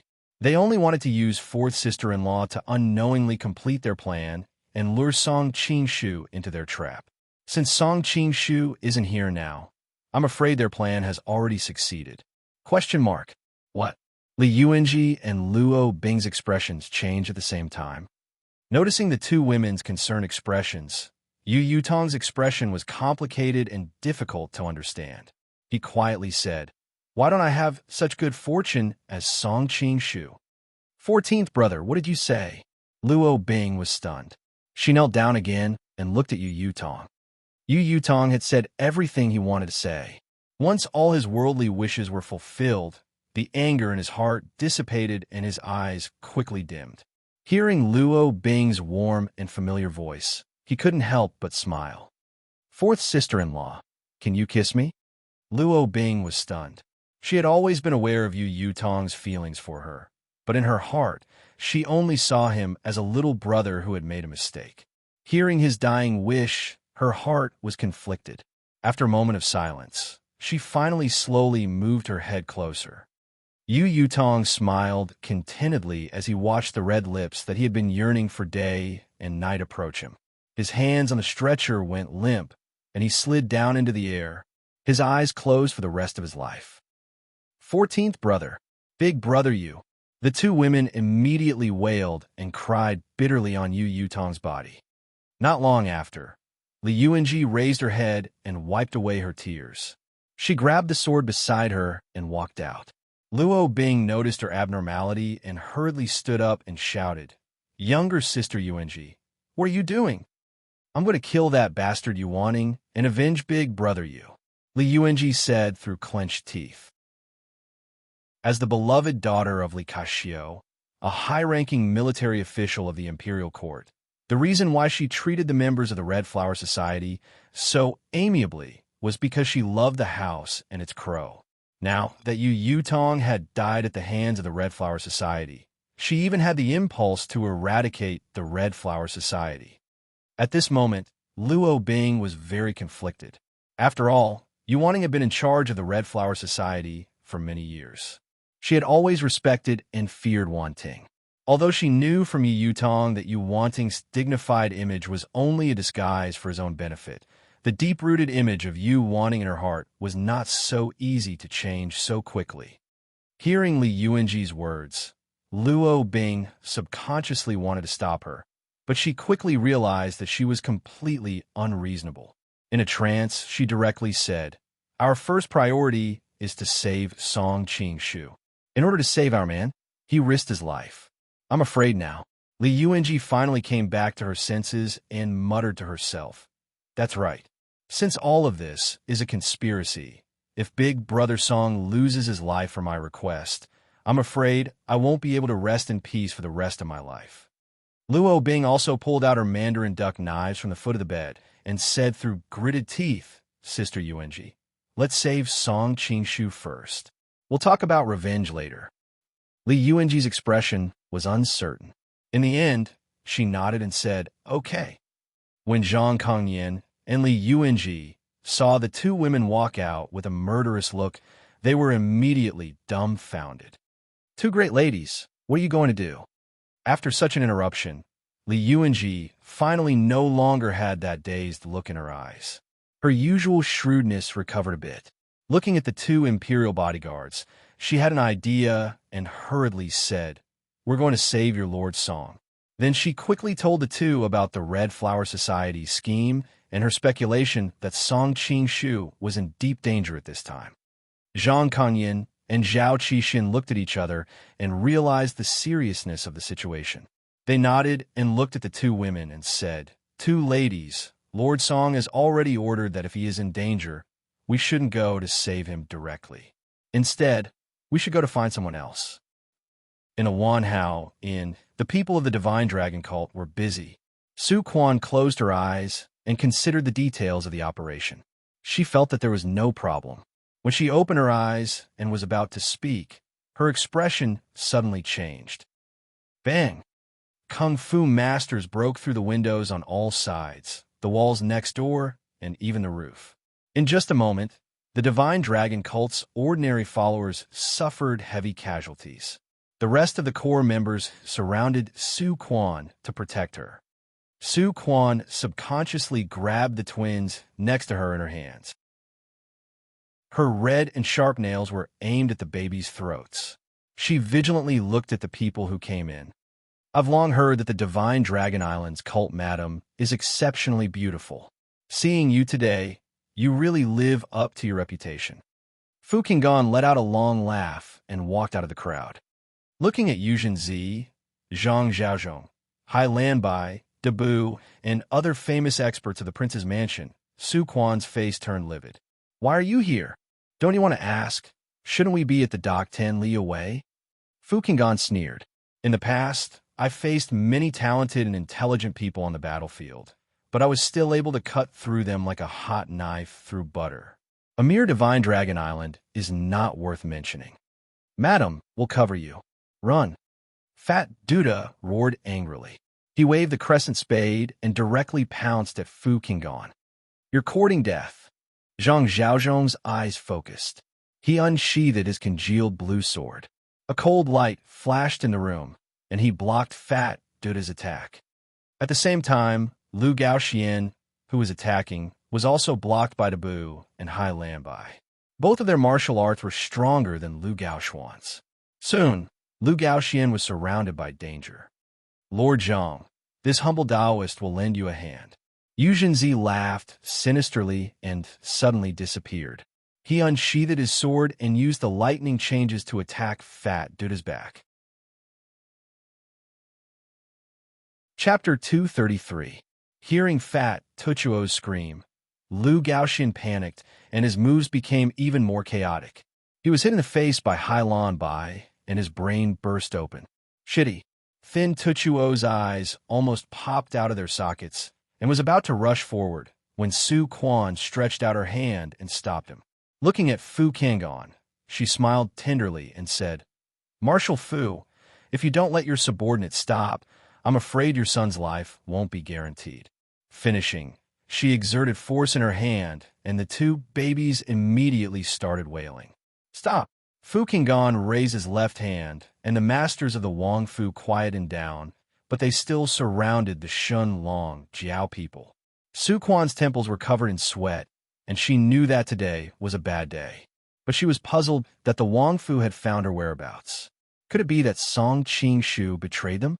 Madam Hong, you're already heavily surrounded. Can you still escape? Why not surrender earlier? Ben Shuai will take into account your ability and can use the Wang Fu's honor to invite Madam. Fu Qinggan looked at the two pink and jade-like children in her hands, and his heart warmed. He thought that no matter what, he would save his sons today. Under normal circumstances, Chia wouldn't be able to escape, but now that your son is in my hands, I would like to try. Su Quan smiled tenderly and said, with so many men surrounding Chia is timid. If I am not careful and injure one of the sons, I hope Marshal Fu won't take offense. After all, there is still one son left. Everyone in the Wang Fu felt a chill in their hearts. They didn't expect that this incomparably charming woman, when saying such a vicious threat, would still have a sweet smile on her face. Good, you give them to me. Bin Shuai will keep his promise and let you live. Fu Qinggan said in a deep voice. Io, a man's promise is the most unreliable thing in the world. Su Quan's eyes turned, and she shook her head. It's better to have them in your hands. Once we safely board the ship, we will naturally return the 2 sons to Marshal Fu. Good, if you dare to harm a single hair on their head, Bin Shuai will definitely chase your Shun Long Jiao to the ends of the earth. Fu Qinggan snorted coldly and waved his hand. The Wang Fu's encirclement revealed a gap. Fin Tuchuo, lead the way. Su Quan ordered without turning her head. Yes, madam. Fin Tuchuo nodded. He took the lead and walked at the front, guarding against the other's sneak attack. Step by step, Su Quan retreated with him. The corner of her mouth revealed a trace of a smile. She thought that when they left Sheng Jing's sphere of influence, she would use these 2 kids to exchange for the 42-chapter sutra. Just as she was calculating Fu Kangan's bottom line in her mind, she suddenly felt a sharp pain coming from her back. Su Quan spat out a mouthful of blood. Before she could react, several major acupoints on her body had already been completely sealed. She knew there was only one person behind her. She could not help but turn her head around to glare angrily at Thin Tucho. Turns out everything was your doing. Now Su Quan finally understood. Based on Shun Long Jiao's ability, the Wang Fu would not be able to track their whereabouts in a short time. Originally, she had already planned how to confuse the Wang Fu's attention, how to exchange the sutra. Just like in Chapter 232, a common man's anger splashes 3 feet of blood. She perfectly retreated, but the result was that before the operation could even begin, the Wang Fu directly executed a beheading operation. In fact, she should have long thought that there was a traitor in the cult. However, she still didn't understand. Thin Tuchuo was obviously poisoned by the leopard embryo tendon altering pill. So how could he dare to betray Shun Long Jiao? Madam, all these years, you have been eradicating the elders in the cult and promoting the young followers without restraint. Although everyone is cursing Madam, I understand that all of this is actually Jiaozhu's intention. If I follow Shun Long Jiao, sooner or later I'll be harmed by Jiaozhu, so why should I just sit and wait for death? He slowly walked toward Fu Qinggan. Thin Venerable has made a great contribution today. This marshal will certainly report back to Lord Father. In the future, the position of Shun Long Jiao's Jiaozhu will certainly belong to Venerable. Fu Qinggan was overjoyed. Seeing Thin Tuchuo approaching, True Jade subconsciously stood in front of him. Fu Qinggan coughed and waved his hand. No harm, let him come. It wasn't that Fu Qinggan didn't doubt Thin Tuchuo's intentions, but after this battle, Shun Long Jiao had lost at least a third of its higher-ups, and the Jiaozhu's wife had also fallen into his hands, so he no longer had any doubts. He had always understood the principle of not doubting the people you use, and not using the people you doubt. In order to completely subdue Thin Tuchuo, he naturally had to show that he trusted him. Wang Ye, I've saved your son. Thin Tuchuo smiled and unhurriedly sent the twins forward. Looking at his 2 sons who were still in swaddling clothes, a trace of tenderness appeared on Fu Kangan's face. He stretched out his hand, wanting to receive them, but who would have thought that at this time, a sudden change would occur? Fat Tuchuo's smile disappeared and was replaced by a heart full of hatred. He threw the 2 babies to the side, just in time to block True Jade and Zhang Xiaozhong's line of sight. Then, he used all his strength to punch Fu Kangan's chest. Fu Qinggan looked down at the fist on his chest in disbelief. His mouth gurgled a few times, wanting to open his mouth to speak, but he could only spit out a few mouthfuls of sticky blood. He didn't expect that he, the commander of hundreds of thousands of troops and countless experts under his command, would unexpectedly die in the hands of such a small character. Thinking of this, he was so angry that he spat out another mouthful of blood. His legs went soft, and he knelt down like a pile of mud. Daughter, father has avenged you, huh? Even at this time, Fin Tuchuo didn't shout out Janning's identity. In his opinion, Janning could be buried with the status of a princess, and as her father, he was already very happy. There was no need to let the world know that she was actually not a golden branch or jade leaf, but a bastard child. At this time, True Jade and Zhang Xiaozhong both arrived. Fin Tuchuo's body was pierced by a long sword, but he wasn't surprised. Instead, he revealed a smile as if his wish had been fulfilled. He had already made plans to perish together with Fu Qinggan. He didn't even care about his own life. So why would he care about the lives of the Divine Dragon Cult's people? He used the Divine Dragon Cult's people as bait, and finally won Fu Qinggan's trust. Only then did he succeed in carrying out this attack. Junior Martial Brother, Senior Martial Brother has let you down the most. This was the last thought that flashed through Fin Tuchuo's mind before he collapsed. Looking at Fu Qinggan, who died with remaining grievances, all the experts of the Wangfu felt as if they had fallen into an ice house. Chapter 232. Blood splashes 3 feet of an angry ordinary man one by one. They pulled out their sabers and chopped Fin Tuchuo in a meat paste, but they still couldn't vent their hatred. In the end, they all turned their heads to look at Su Quan. Su Quan also didn't expect this unforeseen event to suddenly occur. Before she could figure out who Fin Tuchuo's daughter was, she discovered that everyone in the Wangfu was fiercely looking at her. For a moment, she felt her blood run cold. What do you want to do? Kill her. Take revenge for the marshal. It was unknown who shouted this, but everyone in the Wangfu surrounded her. Although True Jade, Zhang Xiaozhong, and a few others understood that Su Quan's status as the Divine Dragon Island's Madam Sect leader's wife, their benefits would be even greater after she was captured. However, this situation couldn't stop everyone. Just as they were feeling anxious, a black-clothed man suddenly rushed in, and no one was his match. True Jade Child and Zhang Xiaozhong rushed forward to meet him, but they were also forced back by a single move. Everyone turned pale with fright and could only watch helplessly as the black-clothed man carried Su Quan and disappeared into the distance. Meanwhile, Ma Chunhua of Bao Prince's Fu, under Song Qingshu's special kneading method, felt her chest become soft and limp. It was no longer in that rock-hard state from before. Thank you very much, teacher. Feeling that the other party's hand was still on her chest, Ma Chunhua felt uncomfortable all over when she said these words. Song Qingshu faintly smiled and withdrew his hand. After washing in the basin, he took the towel handed over by a maid and wiped it. Originally, it would still take a few more hours, but I've already opened up most of the breast. I see that Madam is also quite uncomfortable, so let the maid continue massaging according to the method I just used.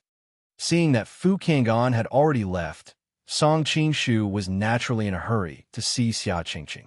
Naturally, he wasn't in the mood to continue massaging her. Ma Chunhua was startled and nodded. She turned her head and ordered the maid beside her. Xiao Dao, take teacher out and properly entertain him. Yes. The one called Xiao Dao nodded. Teacher, please follow me.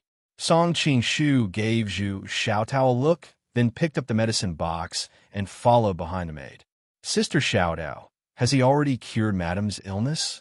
As soon as the door opened, the guard at the door saw them and thought, how could they be so fast? Yes, almost. Madam told me to properly entertain him, Xiao Dao replied. The guard's eyes turned and quickly said, just now, Marshal has already ordered us to bring him to the wing room and properly entertain him. Sister Xiao Dao, you should return to the room and take care of Madam. Madam is sick and needs more people. Xiao Dao thought about it and agreed. All right then, I will leave him to you. Don't neglect him. We know. The guards looked at each other and could clearly see the strange smiles on each other's faces. Song Qingshu looked on coldly from the side and did not say anything. He quietly followed behind the guards. The group chose secluded and uninhabited paths. When they came to a garden, the guard stopped. Where's this? Song Qingshu asked, even though he already knew the answer. Chapter 232, A Man's Anger Splashes 3 Feet of Blood. Hee, this is the place where you will die. Before he finished speaking, the guards had already pulled out their swords and slashed at them.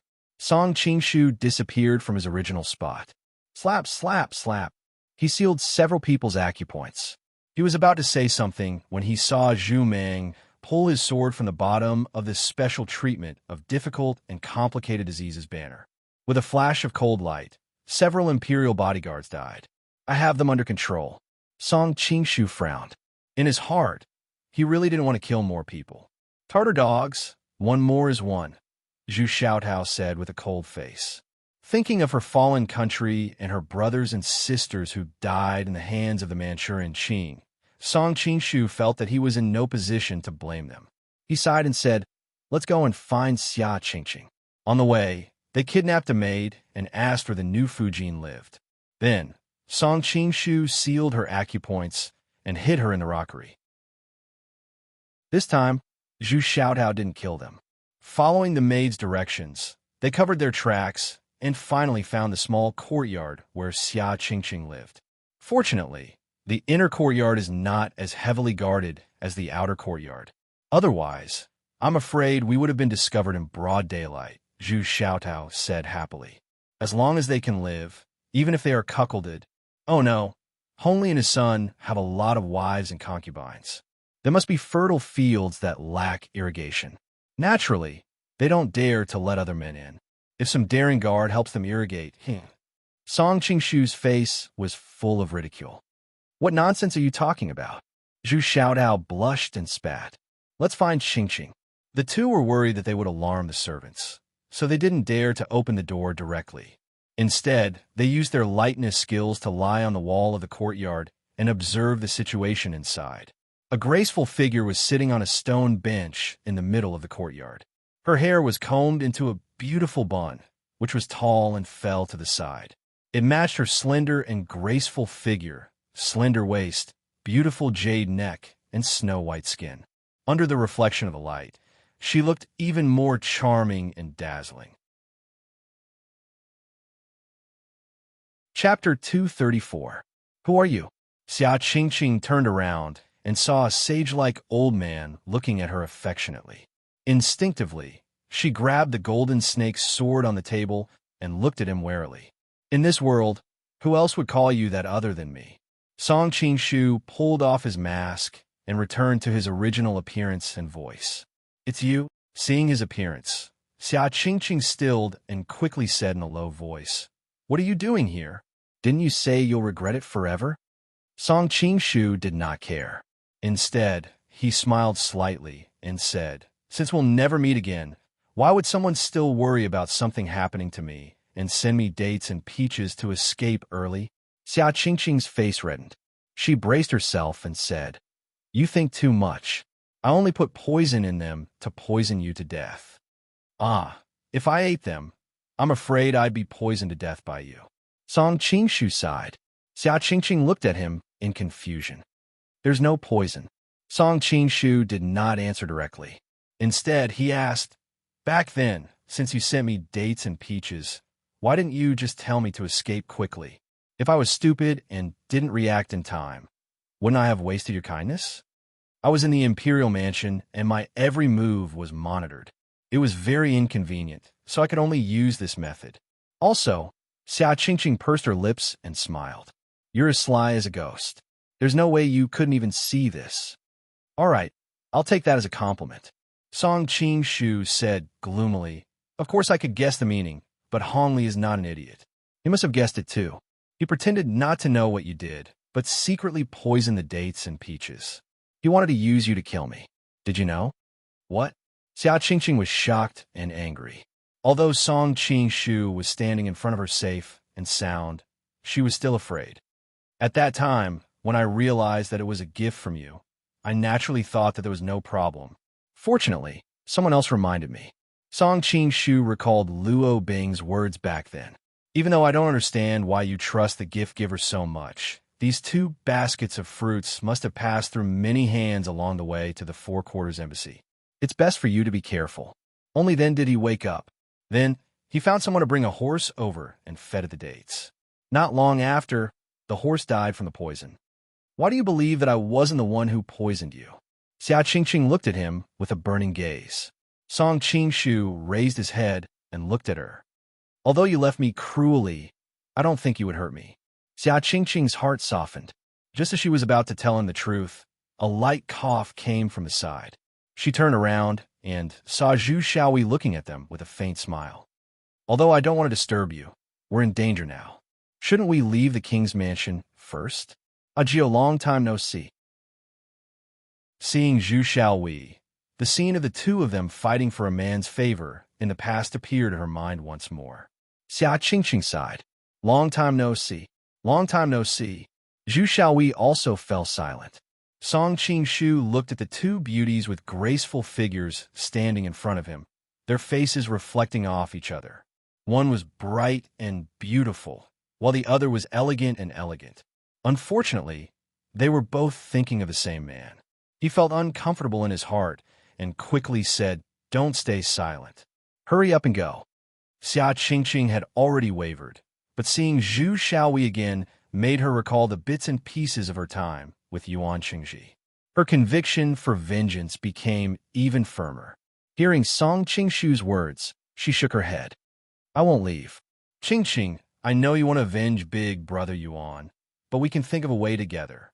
Do you really have to choose this method of mutual destruction? Big brother Yuan's spirit in heaven definitely doesn't want you to do this." Zhu Xiaowei gently persuaded. "I know this. You don't need to persuade me anymore."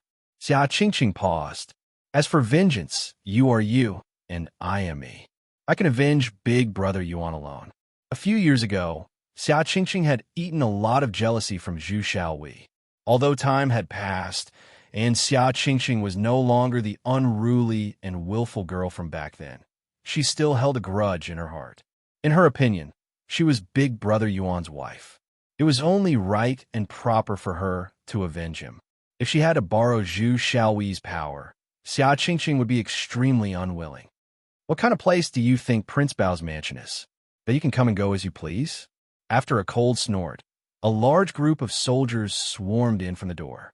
The person in the middle was Prince Bao, Hong Li. It turned out that the servant girl that Song Qingshu and the others had hidden in the rockery had been discovered. When Hong Li heard the news, he dared to come with his men. "So it's Prince. This lowly official is here to pay a visit. I unintentionally trespassed here. Please forgive me." Song Qingshu cupped his hands in front of his chest.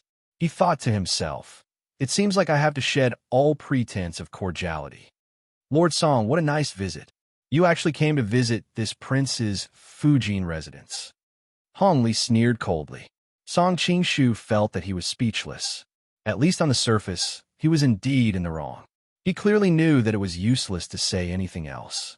He looked back at Zhu Xiaowei and said, "To catch the bandits, first catch the ringleader." After saying that, he disappeared and rushed toward Hong Li. Zhu Xiaowei immediately understood and used the lightning changes to cooperate with Hong Li's attack. Song Qingshu thought that most of the experts in Prince Bao's mansion had been transferred to the Divine Dragon cult, so there should not be any experts around Hong Li. Unexpectedly, when he was in front of Hong Li, two yellow-clothed monks suddenly jumped out from both sides. In the blink of an eye, both of them exchanged more than 10 moves, but they were evenly matched. In the end, both of them joined forces and pushed Song Qingshu back with a palm strike. On the other side, Zhu Xiaowei was also forced to take a few steps back by a sharp force. Song Qingshu pulled Zhu Xiaowei, who was about to continue rushing forward. When he saw that it was a monk with yellow eyebrows who released the force, he thought, "Are you the yellow-browed monk who specializes in the Vajra finger? Excellent, excellent." Chapter 233. Li Sword Arty didn't expect you to recognize me. The yellow-browed monk nodded in approval. The yellow-browed monk was a character in the demigods and semi-devils. When he was young, he was famous in Jianghu for his Vajra finger. In the book, in order to save Duan Yu, he competed with Duan Yanqing, the head of the 4 evildoers in the Tribulation Valley. Surprisingly, he did not lose. Song Qingshu's face darkened. He turned to look at the 2 monks who had just fought with him. Their kung fu was even better than that of the yellow-browed monk. He asked in confusion, "Masters, which temple are you from?" The two monks chanted the name of Buddha. "We are Tian Hong, Tian Jing, from Putian Shaolin Temple. Nice to meet you, almsgiver Song." Tian Hong? Tian Jing? Song Qing-shu did not know who they were. It was not until he saw the people of the Red Flower Society coming in that he finally remembered who they were. In the later period of the Book and Sword Enmity, Chun Jialao, who had achieved great success in Kung Fu, visited the Southern Shaolin Temple. He received a palm strike from Tian Jing and suffered internal injuries. In the end, he was defeated after 40 moves. Tian Hong was Tian Jing's senior brother. It was said that his Kung Fu was even better than Tian Jing's. Why would the Southern Shaolin Temple collude with the Qing Emperor? Could it be that the masters are also blinded by worldly fame and fortune? I really don't know what kind of Buddha you were chanting. Song Qing-shu sneered. Umipa. In order to save the people of the world, the incomprehension and slander of the world are but fleeting clouds. Tian Hong replied calmly. Yu Wanning was a layman disciple of the Southern Shaolin Temple. They could be considered brothers. He also knew a thing or two about what happened 40 years ago. In his opinion, Yu Wanning's plan had a high chance of success. In order to restore the Han dynasty, he was willing to help Yu Wanning. After the Battle of the Forbidden City, Yu Wanning had been afraid of Song Qing-shu's Kung Fu. When he learned that Song Qing-shu was going to be appointed as an imperial envoy to Shengjing City, he sent a pigeon to the Southern Shaolin Temple. When Tian Hong received the news, he brought his junior brother Tian Jing and the master monk of the Dharma Hall, Huang Mei, and rushed to help. Fourth brother one, it's really good. Luo Bing begged me to save you, but I didn't expect you to be in cahoots with the enemy. Song Qing-shu sneered, but he was surprised and doubtful. Could it be that Luo Bing had other plans? What did you do to Luo Bing? Wen Tailai said angrily.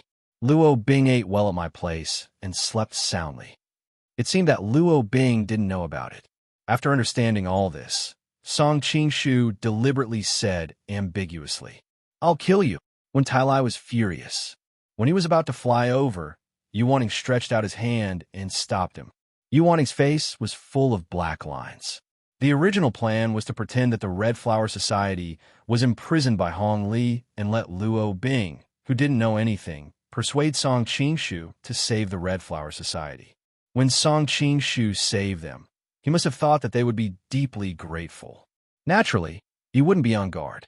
At this time, Yu Wanning secretly invited the master of the Southern Shaolin Temple and took the opportunity to attack him. It was very likely that he could kill him with one strike. Unfortunately, he did not expect that Yu Yutong would hear his secret. Although he had broken his heart meridian, he still managed to escape. He was worried that the news had already been leaked. Only sort of Li, but before they could come to a conclusion, they heard that Song Qing-shu had sneaked into the prince's mansion. They had no choice but to rush over. Chun Jialao stepped forward and scolded angrily. Song Qing-shu, last time in the palace, you caused our Red Flower Society to suffer heavy losses. After that, you used despicable means to threaten fourth brother Wen. Today, I'll drink you to settle this score. Song Qing-shu looked at him coldly. I've always looked down on your Red Flower Society from the bottom of my heart. From the leader to the subordinates, all of you rely on selling women to gain political benefits. Song Qing-shu's original intention was to say that in the original work, Chun Jialao had given his lover, Princess Xiangxiang, to Qianlong. But in this world, because Hongli was no longer the emperor and the Qing kingdom was not a dynasty that unified the world automatically corrected the plot. Princess Xiangxiang and Chun Jialao no longer had any contact. Hearing Song Qing-shu's words, Chun Jialao didn't feel anything. Instead, Yu Wanting and Wen Tailai felt that his words were like a loud slap to their faces. Instantly, they couldn't restrain their anger and directly rushed over. Seeing the two of them move, the Red Flower Society members hurriedly followed. Tianjing Tian Hong and yellow-browed monk chanted the name of Buddha and also attacked. Chapter 235. 234 inches his previous life. Song Qing-shu was used to the computer special effects in movies and TV shows. Naturally, he was not satisfied with holding a sword in his hand and using some rigid swordsmanship. Instead, he wanted to make the sword fly like in various Xinxia TV shows. He did not say that he could behead someone from 1,000 miles away like Mr. Emptiness in Journey to the West, but he wanted to control his sword in the air like Etian Xing in Yangzhang Sanfeng. Although he could not control 8 swords at the same time like Etian Xing, it was not a problem to control one sword. However, there was a limit to the distance of control. Now, he could only control the sword within a distance of 5 feet from his body. If it was any further, the swordsmanship would be messy and not threatening at all. At this distance, he could perfectly control the wooden sword with his real chi and use exquisite swordsmanship. At the same time, he could also use the 18 dragons subduing palms with both hands. In fact, it was somewhat similar to Zhou Buotong's 2 hands mutual fighting. He could also multitask. When the enemy fought with him, it was as if they were facing 2 Song Qing-shu. One used the 18 dragons subduing palms to fight the enemy head-on, while the other moved around and waited for an opportunity to attack with the exquisite 5 mountain divine sword. Moreover, the one controlling the wooden sword was not a real person. Therefore, the wooden sword could attack from all kinds of unimaginable angles, making it impossible to guard against. When the people of the Red Flower Society rushed over, the weaker ones were directly forced out by the sword energy and palm wind. They could not even enter the battle circle. In the end, those who could fight with Song Qing-shu were only Tian Hong, Tian Jing, Huang Mei Monk, Yuanting, Chun Jiao, Taoist Wu Chun, and Wen Tai Lai. The more they fought, the more frightened they became.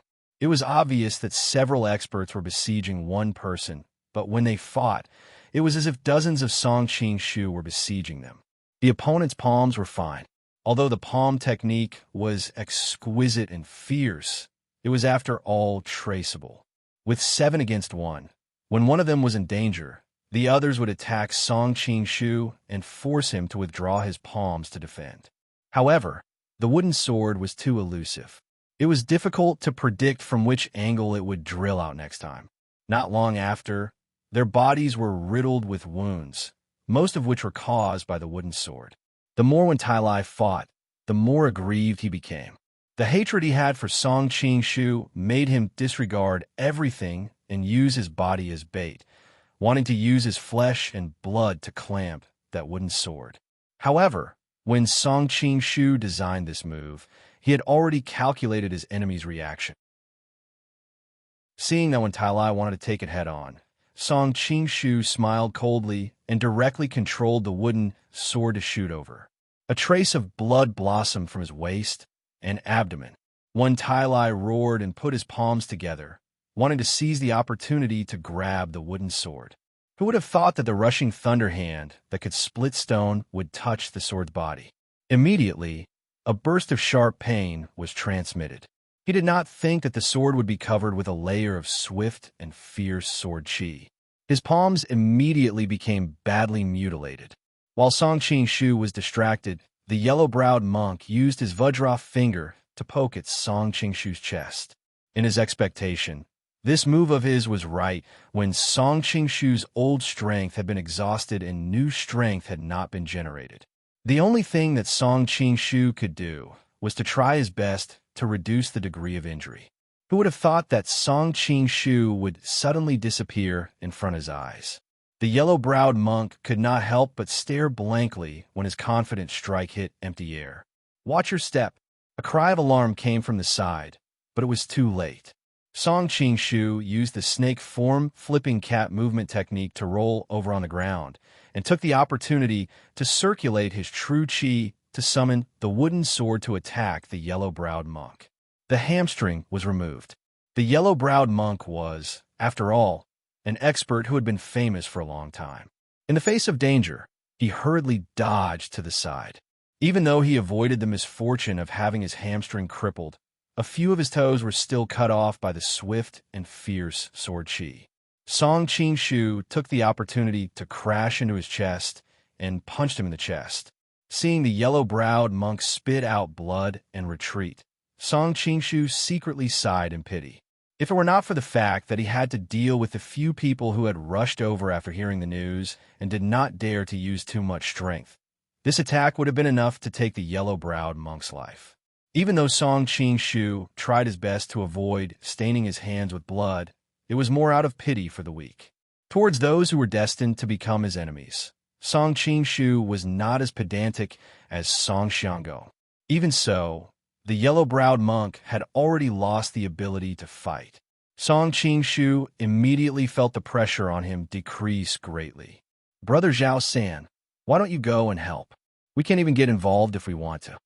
Wu Zhuge and Su Tianhong anxiously watched the battle in the field while tugging on Zhao Banshan's sleeve and asked, "It is already disgraceful enough that our Red Flower Society has the advantage in numbers. If we use hidden weapons to injure others at this time, it will not affect our reputation." Looking at the miraculous young man in the field, Zhao Banshan sighed. Previously, when Song Qingshu had saved him in the Imperial Palace, he already had a good impression of Song Qingshu. Moreover, Song Qingshu had said that he had saved him because of a friend. Even though Wen Tai later said that Song Qingshu had done it to deceive Luo Bing, Zhao Banshan still believed in Song Qingshu. He felt that even if Wen Tai did not agree to the other party's conditions, Song Qingshu would still save him. Looking at Su Tianhong, who was as anxious as an ant on a hot pan, Zhao Banshan said, "Right now, they are fighting in a chaotic mess. If I use hidden weapons, it will be easier for me to injure my own people. Let's wait and see first.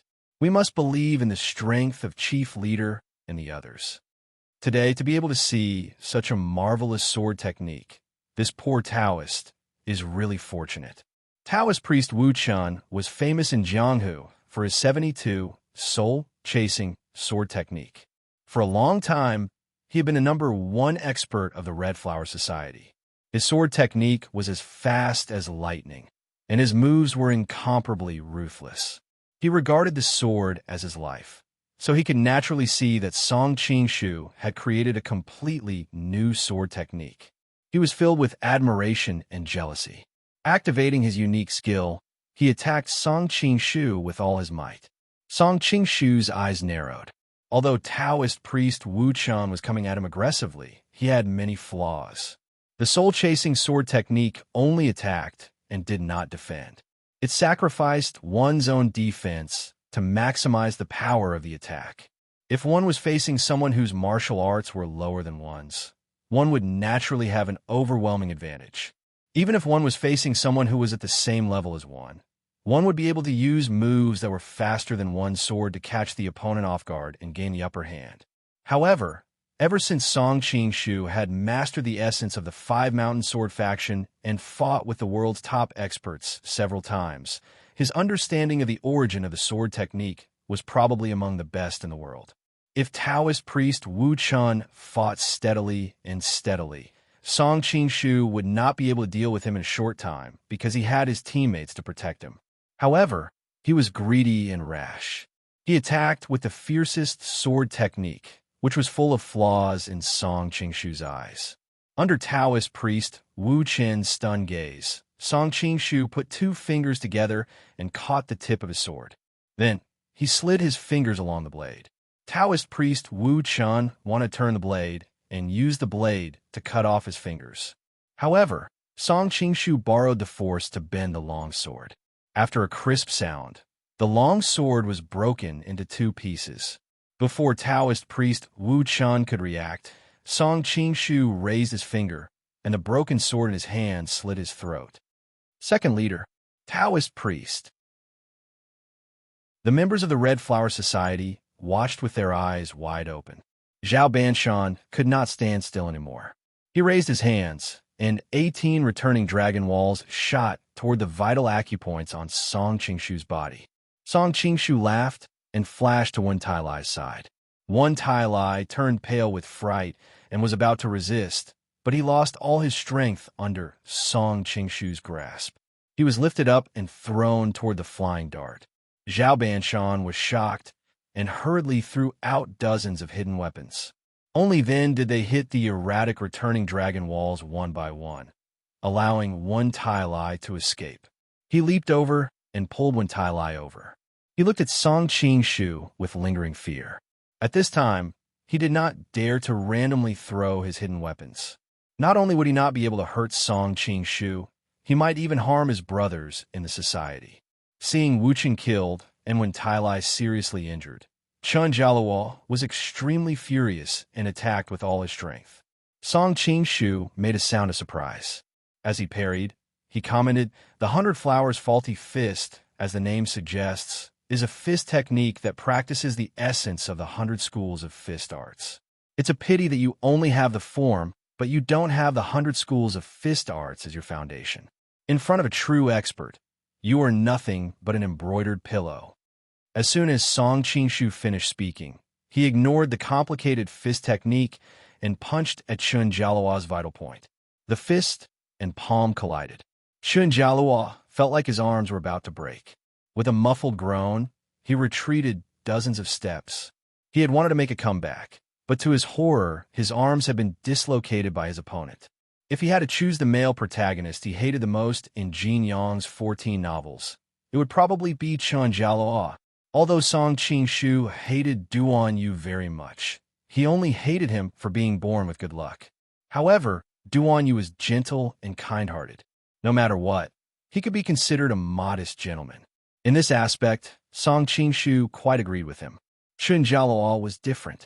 He had become the head of the Red Flower Society, not because he was very capable, but because of his special identity. If that was all, of course, it would not be a big deal. Unfortunately, in the end, he had been deceived by Qianlong's flowery words, and even Princess Fragrance, who was deeply in love with him, had given him up. It was simply outrageous. A man's great career depended either on his own ability or his own schemes. What was the point of using a woman in exchange? Most importantly, he did not get anything back, and even sacrifice her life for nothing. Thinking of this, Song Qing-shu naturally did not show any mercy when he attacked him. In the blink of an eye, of the 7 masters, some were dead, and some were injured. Only Tian Hong, Tian Jing, and Yu Wanning were left. Not only were the members of the Red Flower Society dumbfounded, even Zhu Manting and Xia Qingqing were dumbfounded. They were all guessing in their hearts, what kind of martial arts is this? After all, Tian Hong and Tian Jing's martial arts were one level higher. Yu Wanning was cautious by nature and never greedy for achievements. Therefore, the 3 of them were still able to withstand the pincer attack of Song Qing-shu's fists and swords. However, anyone with a discerning eye could see that the 3 of them had already been defeated. It was only a matter of time before the victor was decided. However, Song Qing-shu frowned inwardly. These 3 peoples Wu Goming obviously, they were all from famous and orthodox families with extremely solid foundations. Although the power of their moves was not great, they had very few flaws. It would not be so easy for him to defeat them. At this time, he was in deep danger. It was really unwise to waste too much energy on these people. Just as Song Qing-shu was hesitating, a devil-masked man in black suddenly jumped out from the nearby bushes and attacked him from behind. His movement was extremely fast, and his palm was mixed with the sound of wind and thunder. At first glance, it was obvious that his martial arts were much higher than everyone else's. Xia Qingqing turned pale with fright. Unfortunately, she was too far away and could not rescue him in time. In a hurry, she could only slide out a golden snake all from her sleeve and shoot it at the black shadow. However, she also knew that it posed no threat at all. Unlike Xia Qingqing, Zhu Manting could more directly judge the demon-masked man's martial arts. She had seen Zhang Wuji fight, and in her opinion, the demon-masked man's martial arts were not inferior to Zhang Wuji's. Zhu Manting knew that although Song Qing-shu's martial arts were miraculous, if she allowed such a super expert to launch a sneak attack, she was afraid that it would not bode well. Although she had so many thoughts in her mind, in the eyes of the crowd, it was only a matter of a moment. Zhu Manting did not even have time to pull out her sword. She braced herself and rushed forward, standing between the demon-masked man and Song Qing-shu. Unfortunately, The demon masked man's attack was so powerful that Zhu Manting only managed to parry it a little, and was hit in the chest by his palm. Like a kite with a broken string, she fell backward. With a gloomy face, Song Qing-shu dodged the three people who surrounded him with a punch, a palm, and a kick. He leaped up and held the falling Zhu Manting in his arms, and with the other hand, he controlled the wooden sword and shot it at the demon-masked man. The demon-masked man's eyes narrowed, and he hurriedly retreated. A moment later, he appeared on the roof of the house. Looking at the wound on his shoulder, he said in a deep voice, "Good swordsmanship." Just as he was about to continue the fight, suddenly, a signal of fireworks came from the east side of the city. The demon-masked man was stunned. He had asked Yelu Qi and Yelu Nanxian to monitor the movements of the Divine Dragon cult. Could it be that something had happened to the Divine Dragon cult? It didn't matter if the entire Divine Dragon cult died, but there was one person who couldn't die. That person was the hope of his family. He looked back at Song Qing-shu with reluctance and said, "Song Xiaoxia's swordsmanship is amazing. If there is a chance, I will come again." After that, he hurried to the place where the fireworks were coming from. Song Qing-shu looked at the beautiful woman in his arms, who was barely breathing. His face was gloomy and uncertain. "Get ready to shoot." With the sound of orderly footsteps, a group of archers rushed in from a gate. They all drew their bows and aimed at Song Qing-shu and Xia Qingqing. As soon as the Lord gave the order, they would immediately shoot them into a beehive. Xia Qingqing was shocked. She hurriedly raised the golden snake sword and attacked Song Qing-shu. "Die, you scoundrel!" When she passed by Song Qing-shu, she whispered to the man who was looking at her in surprise, "Take me as a hostage, and I will escort you out of the palace." Song Qing-shu immediately understood. With Xia Qingqing's deliberate cooperation, he subdued her in one move. He put the golden snake sword on her neck and stood in front of the two people. He looked at Hong Li and said, "If the Lord is willing to let your beloved concubine be shot into a beehive, you might as well give the order to shoot." Chapter 236. Hong Li's expression was gloomy. Seeing how they were chatting and laughing, Xia Qingqing obviously recognized them. She purposely rushed over at this time, most likely to save Song Qing-shu. On one hand, he really did want to strangle Song Qing-shu in the cradle before he grew up. After witnessing Song Qing-shu's godly martial arts skills today, he was even more determined to do so. On the other hand, Xia Qingqing's plan was very attractive to him, and he urgently needed Xia Qingqing's help. Since Xia Qingqing chose to save Song Qing-shu in this way, it meant that she did not want to completely break off their relationship. Hong Li opened his mouth several times, but in the end, he still could not say the words "release the arrows." While both sides were persisting, a bodyguard suddenly ran to his ear and whispered something. After hearing it clearly, Hong Li's expression changed. He raised his head and stared fiercely at Song Qing-shu. "Is Fu Kang's death related to you? Is Fu Kanghan dead?" Song Qing-shu was stunned and smiled bitterly. "Your Highness, you overestimate my ability. This lowly official deeply mourns the passing of the heir." Hong Li stared at his eyes, as if trying to determine whether he was speaking the truth or not. At this time, there was a commotion outside. Hong Li was furious. "Who is making noise here? Royal Father, save me." At this time, a frightened voice came. Everyone turned to look and saw a group of imperial bodyguards holding a young noble's son with a sword as they walked over. The people of the prince's residence had already recognized him as Hong Li's other son, Yong Yin. "How dare you?" The expert beside Hong Li, Eagle Claw Iron Hook Bai Zhun, rushed over like a rock, wanting to save Yong Yin before they could stabilize their footing. Suddenly, two delicate shouts sounded out, and Bai Zhun only felt a cold light flash before his eyes, causing him to break out in cold sweat as he narrowly dodged the saber and sword. When he returned to his senses, he saw a beautiful young girl wielding a long sword, and a charming young married woman wielding a pair of sabers, firmly protecting Yong Yin behind her. "Luo Bing, why are you helping the Tartar Dog officials?" Seeing the young married woman's appearance, Wen Tai Lai was shocked and angry. Aren't you still a lackey of the prince's residence? The young girl sneered. It was Li Yuanji. Fool. We have our reasons for doing this. Luo Bing, it's not like you don't know. Seeing that when Tai Lai was at a loss for words, Yuaning spoke in a deep voice. Including killing 14th brother? Luo Bing replied coldly. 14th brother is dead? The members of the Red Flower Society revealed an incredulous expression as they whispered to each other. He was killed by this old bastard. Li Yuanji's eyes were filled with tears as she pointed fiercely at Yuaning. Yuaning was startled and hurriedly said, That's right, Luo Bing has always coveted sister-in-law, but I let him off on account of his young age. But this time, everyone agreed to send Luo Bing on this mission, but because of his own selfishness, he tried his best to obstruct it. He even privately threatened me that if I didn't stop Luo Bing's mission, he would inform Song Qingshu.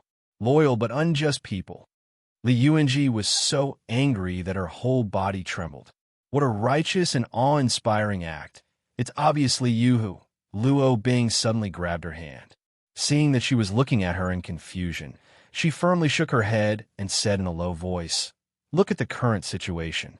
If you reveal that big secret, Hong Li will definitely kill you to silence you. Everyone here will die. Song Qingshu was dragged into this because of our request. Do you really have the heart to watch him die like this? Li Yuanji's expression changed rapidly. Finally, she fiercely spat at Yuaning, shameless. Finished speaking, she turned around and remained silent. Luo Bing, I am also very sad about 14th brother's death. But just because of this, are you going to betray the Red Flower Society and help Song Qingshu? When Tai Lai asked with a pained heart. Fourth brother, Yuaning is a despicable and shameless villain. As for the reason, it's not convenient for me to say it at this time. If you believe me, then come with us. I will explain the truth to you afterwards. Luo Bing looked at her husband and said softly, If you don't say anything, how can I believe you? When Tai Lai said angrily, Tai Lai, this woman is not worthy of your appreciation. As the eldest sister-in-law, she doesn't know how to set an example. Instead, she intentionally or unintentionally seduced Yutong and has an unclear relationship with him. Now, it seems that she is having an affair with Song Qingshu. Look at the strong desire of love between her brows. I'm afraid that she has already done something wrong to you. The age gap between the two of you is quite large. It seems that Luo Bing prefers young and handsome gigolos, Yuaning said with a cold smile. Is that really the case? When Tai Lai looked at Luo Bing in pain, Luo Bing opened her mouth several times to explain, but she didn't know where to start. Although Yuaning was deliberately slandering her, he had indeed guessed some things correctly. She faintly sighed. Fourth brother, I am your wife. You don't believe me, but you believe the words of an outsider. The cracks caused by the incident in the Imperial Palace were getting bigger and bigger, and Luo Bing's heart was getting colder and colder. Who said that you were his wife? Song Qingshu's voice sounded. Fourth brother one, if I remember correctly, you sold Luo Bing to me in the Imperial Palace last time, right? Hearing him mention this, Luo Bing's face paled.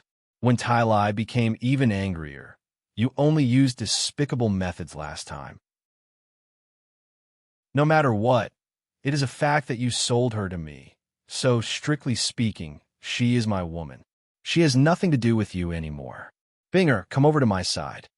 Luo Bing's heart was a mess at this moment, and her mind was blank. Feeling the unquestionable tone in Song Qingshu's words, she unconsciously walked over to him. Seeing this, Zhang Kongyin and the others also held Yongyan hostage and moved over with her. You're messing with someone else's wife again. Xia Qingqing's lips moved slightly, and there was no emotion in her voice. You're still messing with other men. Song Qingshu always had a thorn in his heart about Xia Qingqing's choice and couldn't help but retort. Xia Qingqing wanted to say something, but stopped. Her heart was filled with bitterness and bitterness. She couldn't tell him in front of so many people that she was only pretending to be a princess and was still keeping her chastity. Can you guys be more specific when you're flirting? I'm about to die. Suddenly, an extremely weak voice came from Song Qingshu's arms. Miss Gio, don't worry. I'm using my true qi to protect your life. You're fine for now. Song Qingshu looked down at the beauty's pale face and said softly, That's exactly why I'm worried. Being hugged by the other party and smelling his manly scent, Zhu Xiaoyan's pale face turned slightly red.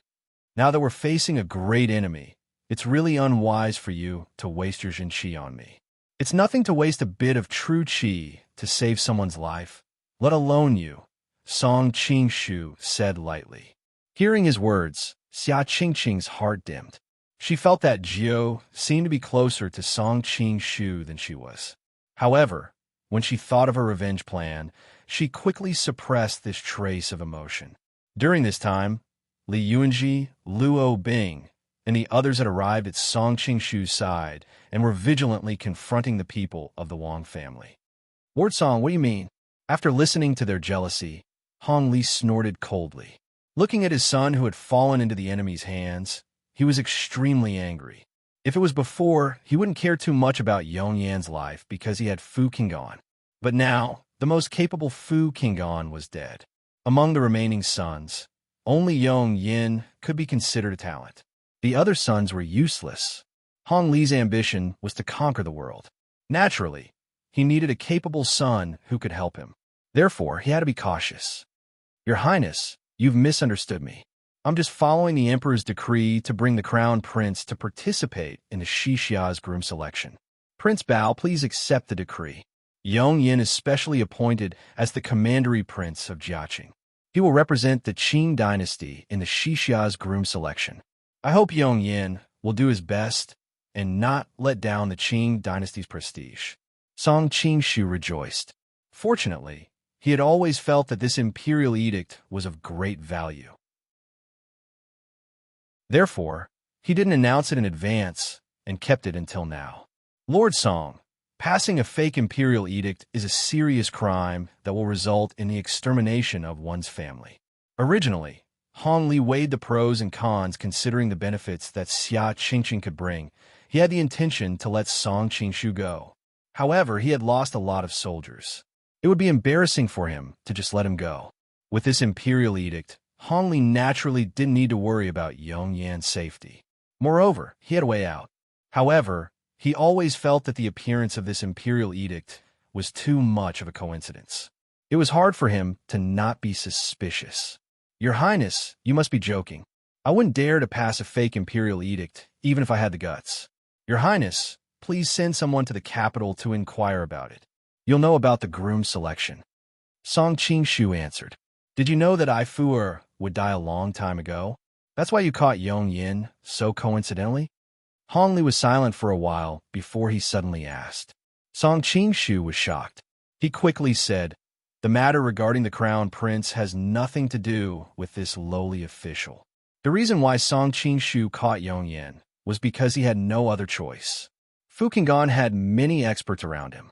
Song Qingshu couldn't catch him even if he wanted to. He couldn't catch him. Yong Yin was different. He didn't live in the manor, so it was much easier to catch him. Moreover, Hong Li was quite fond of him.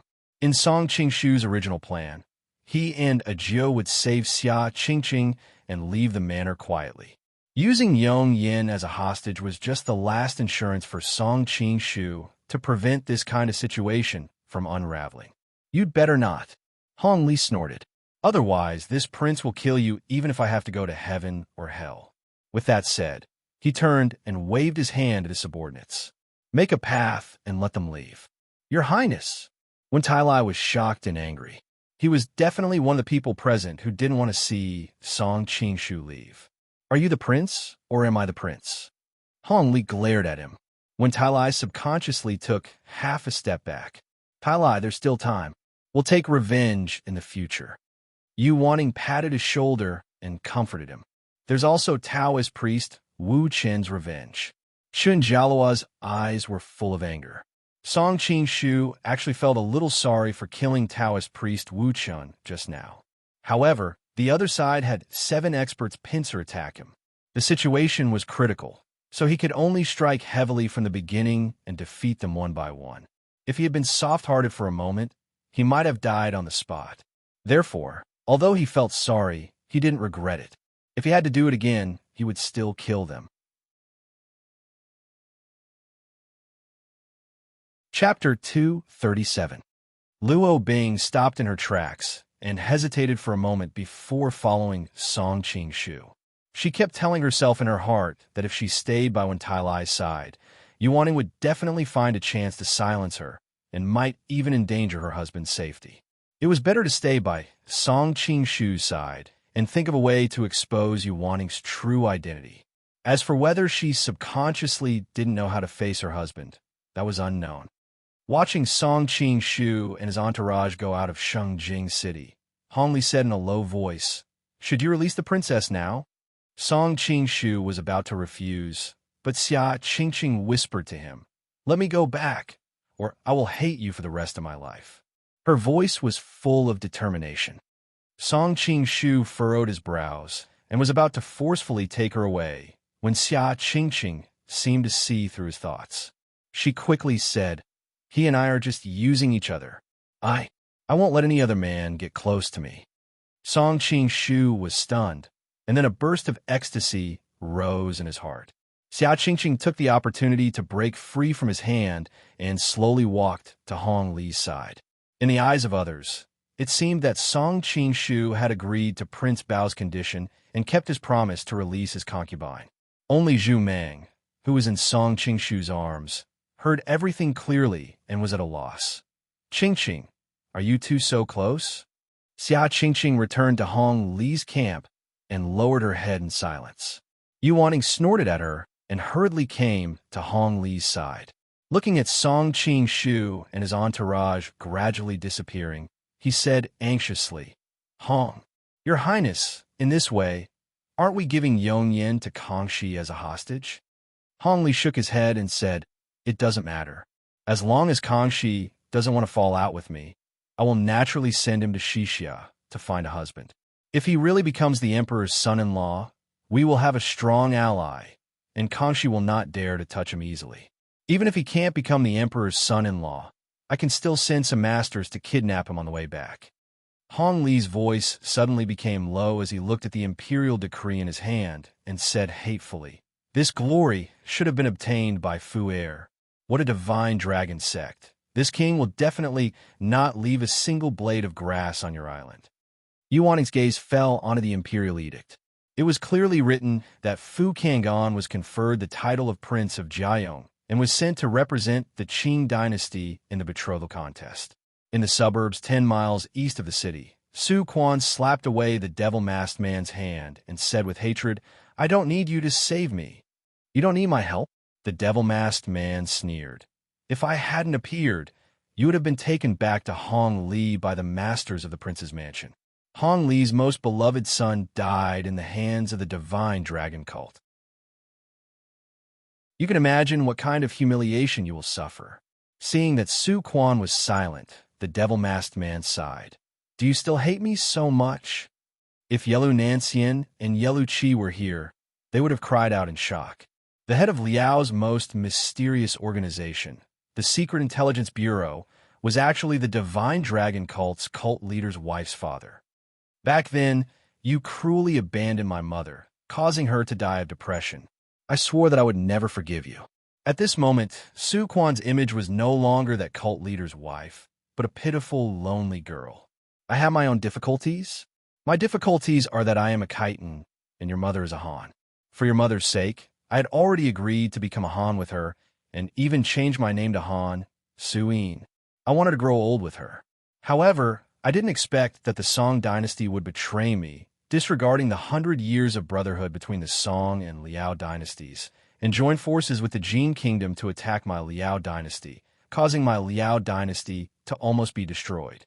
Naturally, I couldn't ignore it, so I left you and your mother behind and returned to help the former emperor defend against the Jin kingdom's cavalry. It's quite funny now that I think about it. The Song dynasty, for a mere 16 prefectures of Yun, became greedy and betrayed us. In the end, not only did they not reap any benefits, they even caused their country to be destroyed. Not only did they lose more land in the Central Plains, even their 2 dog emperors were captured by the Jin kingdom. At the same time, countless imperial concubines and princesses were captured, and they were humiliated by the Jin kingdom. It was simply too satisfying. The devil-masked man became more and more excited as he spoke, and in the end, he burst into laughter. I don't understand these national affairs that you're talking about. I only know that after you returned to Liao, you remarried a new wife. My mother originally had a glimmer of hope for you, but after hearing this news, she fell ill. As Su Quan spoke, the rims of her eyes reddened. At that time, Liao was at its most critical moment, but the nobles were still scheming against each other. I married that woman only for a political marriage, the devil-masked man explained. Seeing that Su Quan was still indifferent, he knew that he couldn't continue on this topic, so he quickly changed the topic. After the situation in Liao stabilized, I sent people everywhere to search for news of you and your mother. In the end, I found out that your mother had passed away for many years, and your whereabouts were unknown.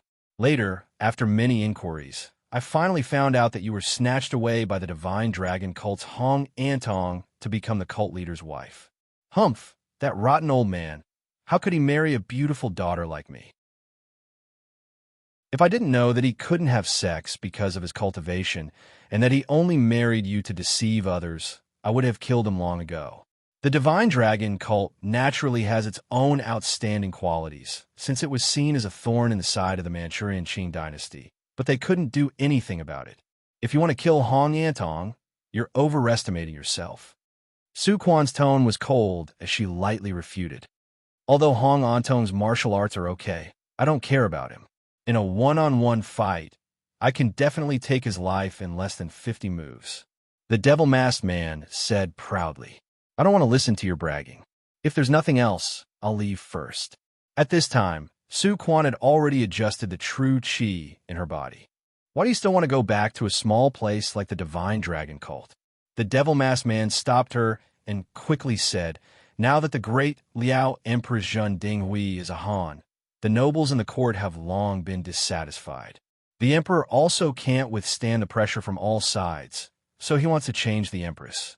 Since the establishment of the great Liao Empire more than 200 years ago, most of the empresses have been born in the Shao family.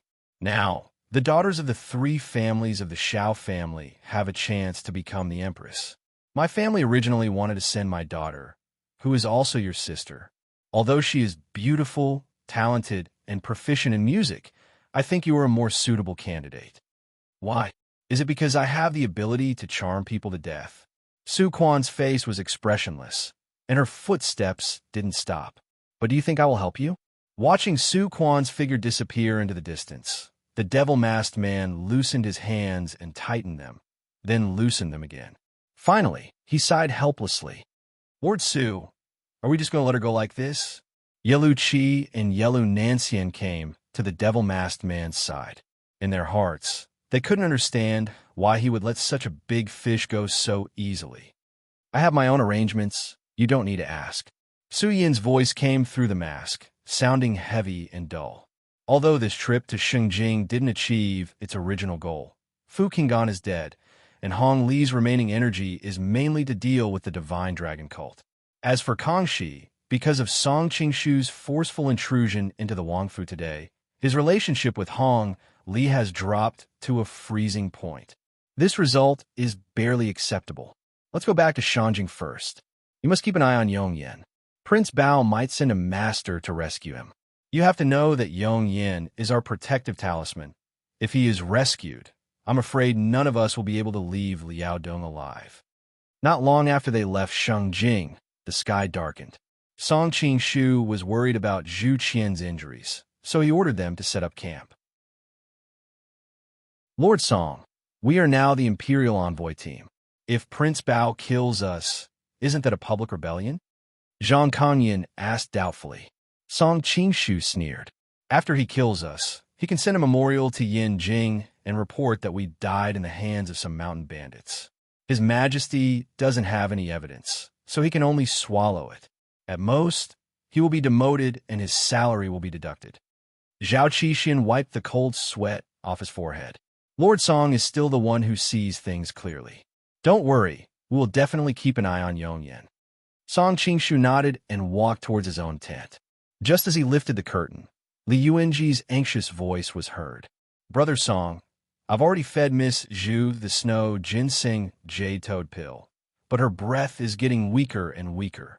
Luo Bing was more experienced than her. She had already checked Zhu Qian's injuries from her pulse.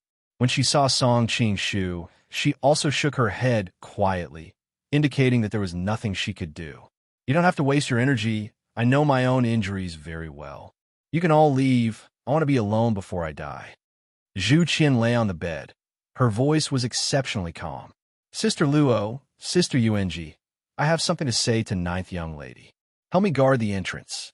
No one is allowed to come in without my summon, Song Qingshu said in a deep voice as he looked at Zhu Qian, who seemed like she would disappear with the wind at any time. Luo Bing and Li Yuanji looked at each other and left quietly, leaving the two of them in the tent. Prince Song, I really want to be alone for a while. Seeing that Song Qingshu was still in the tent, Zhu Qian frowned slightly. Her weak and delicate look made Song Qingshu's heart ache. Thank you for saving me today, Song Qingshu said. If you died, I wouldn't have been able to escape from Bao Prince's mansion. Saving you is equivalent to saving myself, so you don't have to worry too much about it. Zhu Qian shook her head lightly. Ninth young lady, Song Qingshu called out to her. Seeing that she was still looking at him with her bright and dark eyes, he hesitated for a moment before saying, Actually, I have a way to save you. Really? Zhu Qian's eyes lit up. No one wanted to die. Not to mention, she still had many unfulfilled wishes. I wonder if ninth young lady has ever heard of the Holy Light Scripture. Seeing that Zhu Qian was at a loss, Song Qingshu continued, I used to have all my meridians broken, and it was this scripture that reconnected all my meridians. The Holy Light Scripture also has the effect of bringing the dead back to life. I once used it to successfully save a friend who was on the verge of death. Her injuries at that time were even more serious than yours. There's actually such a magical scripture in this world. Zhu Qian revealed a surprised expression. Ninth young lady, don't be too happy yet. There's a difficulty in using this scripture to save someone. Song Qingshu smiled bitterly. What difficulty? Zhu Qian looked at him with wide eyes.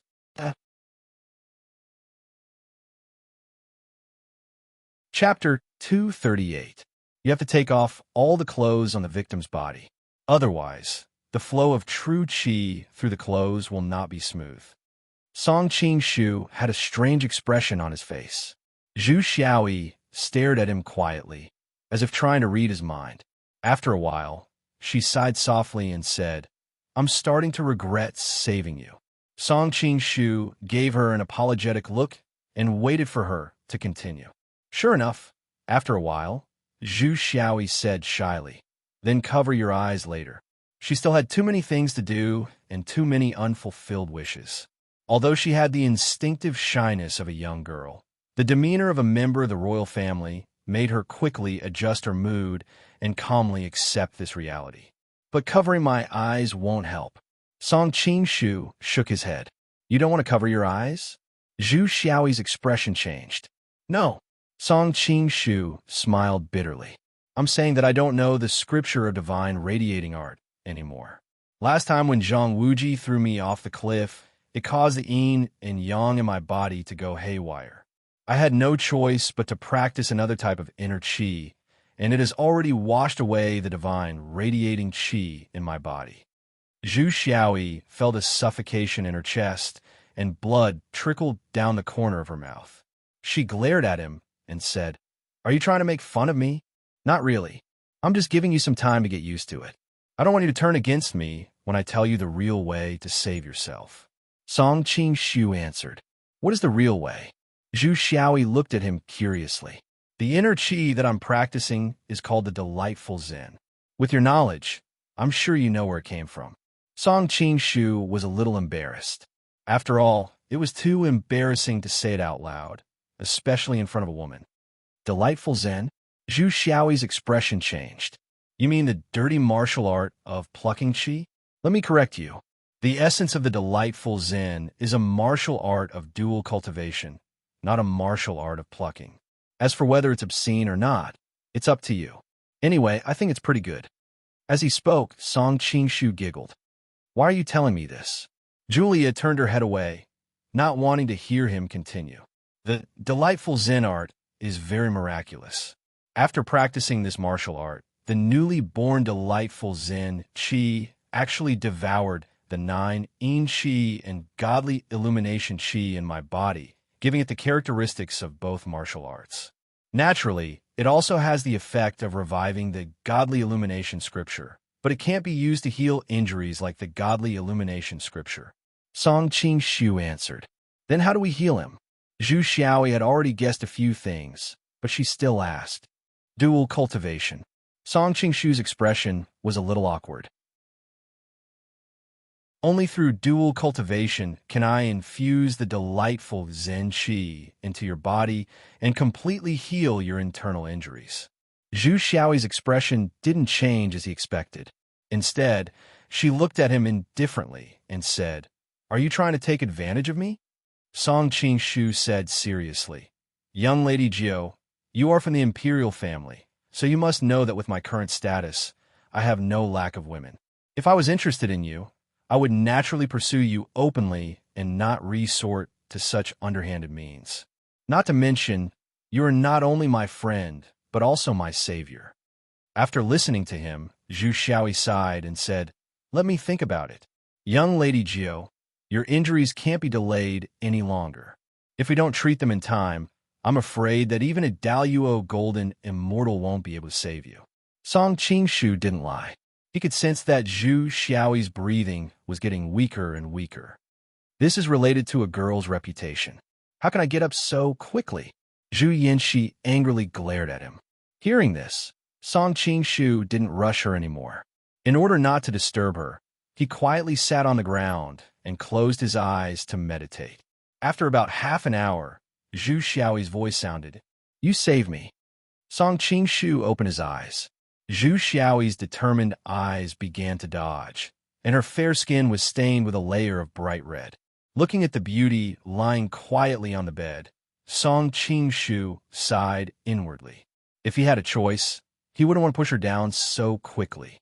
The relationship between the two of them was still very thin. What he did today would inevitably be suspected of taking advantage of her.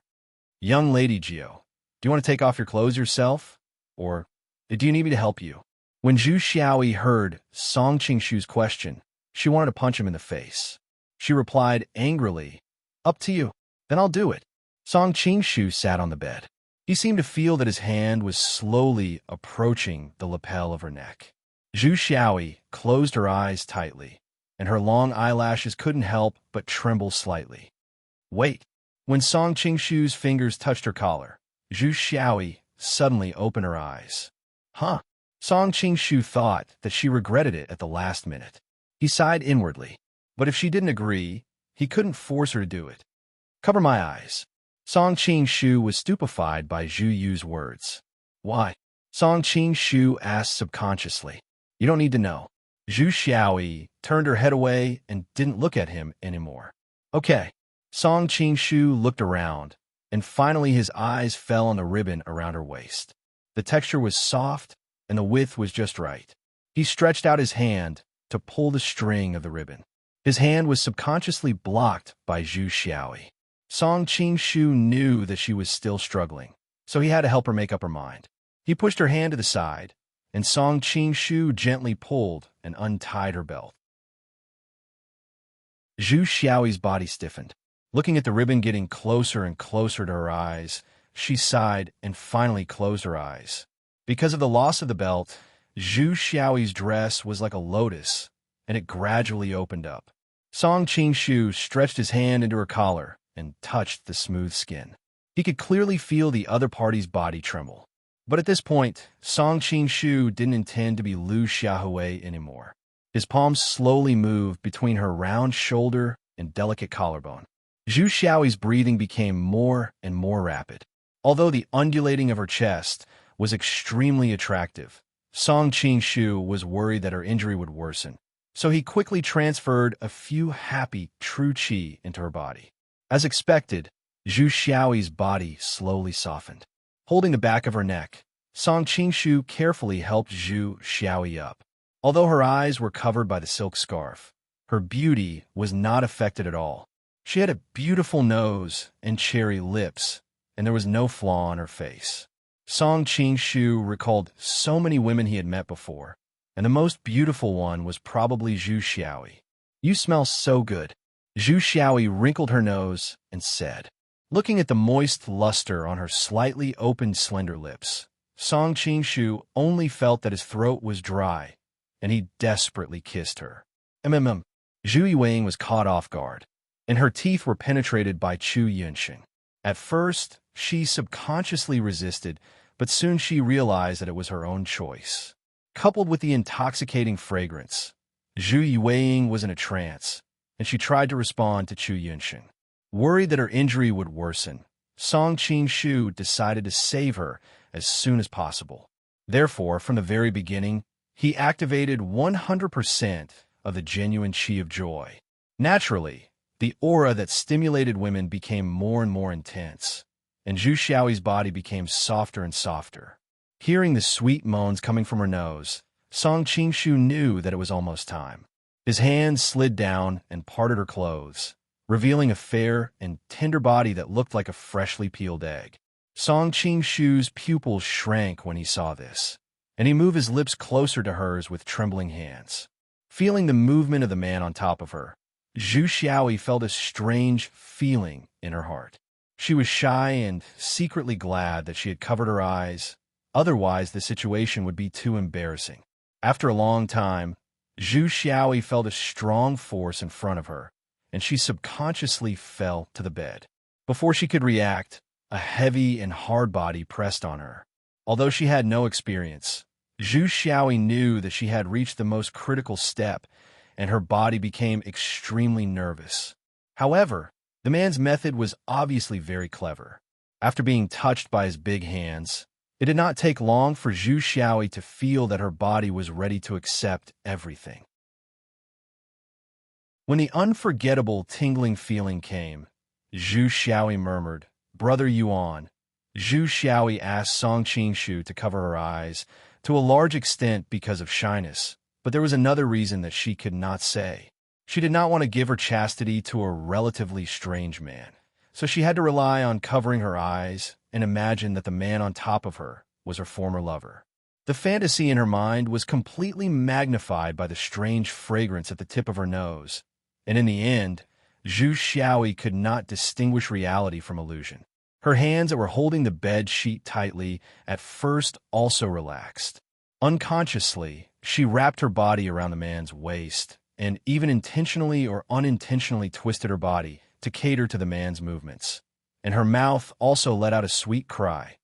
When Zhu Xiaoyi woke up, she found that the ribbon that tied her eyes had been untied, and she was in Song Qingshu's arms in a shameful position. What was more embarrassing was that the two of them were even still together. With a slight twist, Zhu Xiaoyi could clearly feel the shape of the part of Song Qingshu that had entered her body. The shameful feeling made her subconsciously want to break free, but Song Qingshu's voice rang in her ears, "Don't move. I'm now treating your internal injury in the posture of the bright king and bright concubine of the blissful sect. It's almost done. Don't fail at the last step."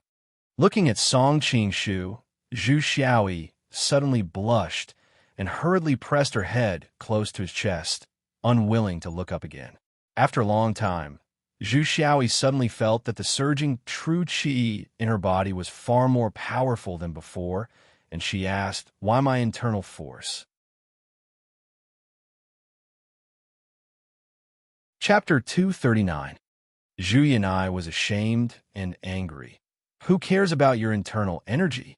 After saying that, she also felt that her tone was a bit too much, so she said, "Why didn't you say it clearly before?" "First, I was worried that after you heard it, you would not want to owe me such a big favor and give up the treatment. Second," Song Qingshu deliberately paused, "it will move you more if I say it now. Move your ass." Zhu Yanai felt a little embarrassed. "Besides, I don't owe you anything. Although I got half of your internal energy, you also got my—" As she said that, A strange blush appeared on Zhu Yanai's face. She did not know whether it was because of the aftertaste of bliss or because she was extremely shy, but she refused to say it anymore. What did I get from you? Song Qing-shu deliberately moved closer to her ear and could not help but lick the delicate earlobe in front of him. Zhu Yanai's body trembled, but she suddenly thought that she had done what she could, so it was not a big deal. The anger that had just risen suddenly disappeared, but her heart was empty and blank. I don't want to talk to you in this situation. Thinking back to their current positions, she could clearly feel the heat of the other party's body, yet he was deliberately talking to her. Looking at the evil smile on Song Qing-shu's face, Zhu Yanai could not help but feel angry, and with great difficulty, she suppressed the urge to bite his shoulder. Since you don't want to say it, then I will. Song Qing-shu deliberately twisted his waist, and Zhu Yanai's delicate body suddenly trembled, and she could no longer stand straight. Her whole body collapsed into his arms. He stretched out his fingers and slowly slid down her smooth and tender back muscles, showing a trace of enjoyment. To be able to get the 9th princess favor, Song Mao really cultivated in his previous life. Zhu Yanai's delicate body was covered with a trace of dense sweat, and every inch of her skin was extremely hot. When she heard what Song Qing-shu said, her heart was cold, and she said in a deep voice, "I didn't expect you to complete the task." "What task?" Song Qing-shu was stunned, but he quickly reacted and suddenly laughed. "You mean the task to destroy your chastity? Question mark. Isn't that so? I was too careless." Zhu Xiaoxiao lowered her head and became silent. "If you hadn't mentioned it, I would have forgotten about it." Song Qing-shu grabbed her hand and placed it on his chest. "We're so close right now. Plus, our true qi is connected. Even our heartbeats are the same. You should be able to tell if I'm telling the truth or not." Zhu Yaoi had only heard about dual cultivation in Taoist classics, but she had never thought that she would be able to experience it in person. Feeling the steady and powerful heartbeat of Song Qing-shu, Zhu Yuehuan actually felt a sense of intimacy. "All right, I believe what you said, but how long do we have to do this?" The feeling in her body made it difficult for her to hide the trembling in her voice. "When I was talking to you just now, I was already fine. I just couldn't bear to leave your body." Song Qing-shu hesitated for a moment and decided to tell the truth. Zhu Yu struggled desperately, but was soon held tightly by Song Qing-shu. "Jiao, I know that after what happened this time, your most likely choice is to leave. I may lose you forever. Before you leave, can you leave behind a sweet memory for the two of us?" Song Qing-shu felt that the beauty in his arms was too delicate.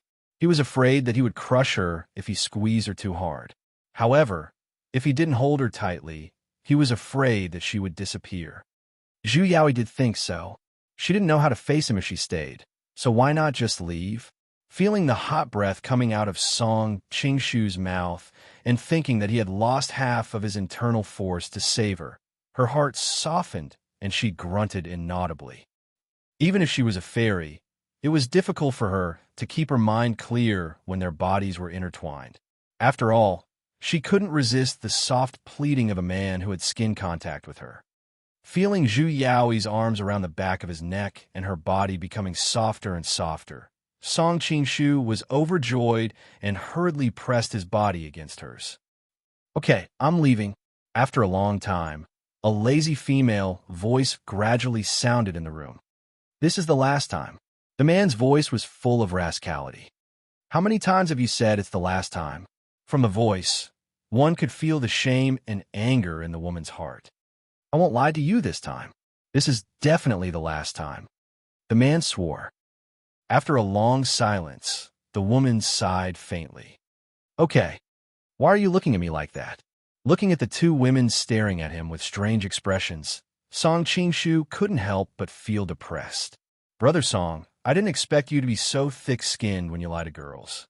When Zhu Yaoi came out of the tent, her cheeks were flushed and her eyes were full of lust. When she saw Luo Bing and Li Yuanji, she was so shy that she didn't even say hello and disappeared into the distance, as if she was running away. No matter how purely UNG was, she knew what had just happened, not to mention that their voices had been heard intermittently. Luo Bing was naturally aware of Song Qingshu's means. For some reason, when she saw that fairy-like woman with him, she couldn't help but feel uncomfortable. Being teased by a young lady in her late 20s, Song Qingshu couldn't help but feel a little awkward. He said unconfidently, "Don't think too much. I was just saving her." Your method of saving someone is a little unique. Li Yuanji thought for a long time, but couldn't find a good word to describe it. She could only make do with it. Brother Song, after seeing your method of taking away someone's chastity, I really don't dare to stay with you anymore. Song Qingshu frowned. Where did you learn such vulgar slang from? Previously at the Four Quarters Embassy, I bumped into Zhang and Zhao chatting and overheard it. Li Yuanji's face turned red, and she subconsciously stuck out her tongue.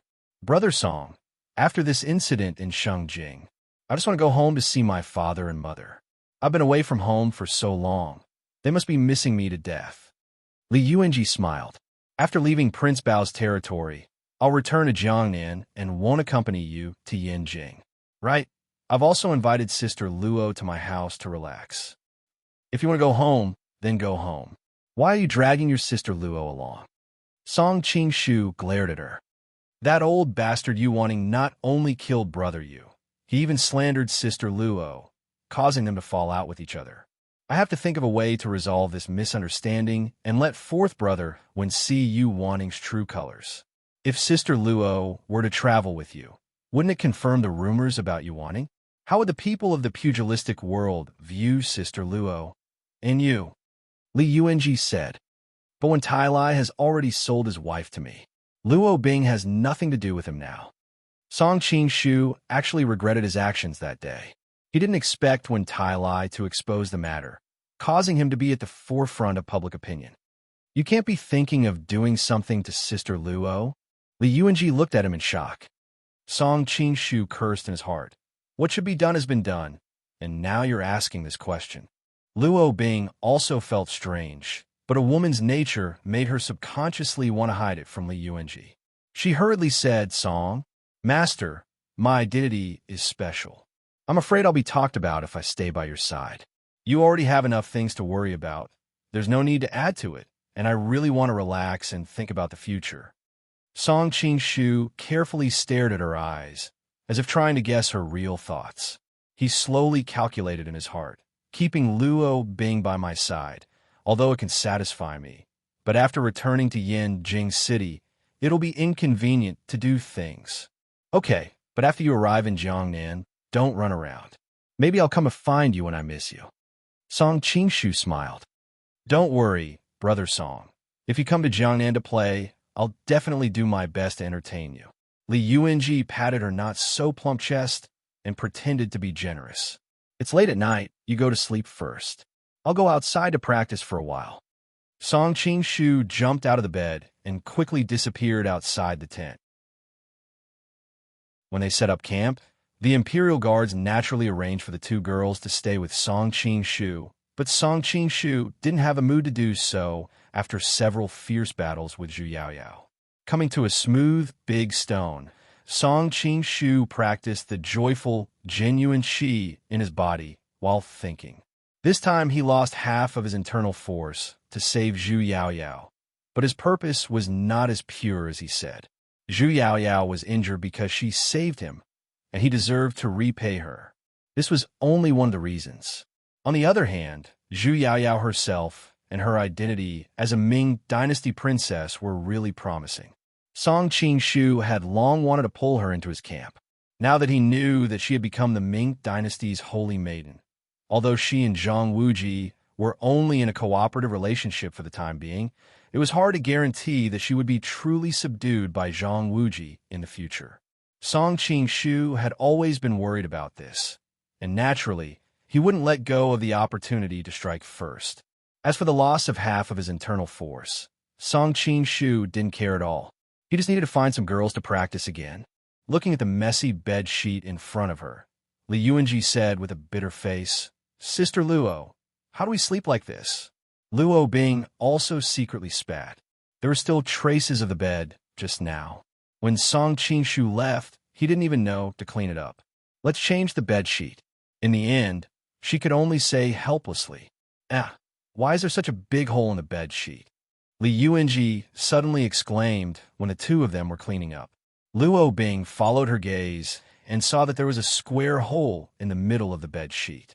The cut was very neat, and it was obvious that it was caused by a sword. As someone who had experienced it, she quickly understood.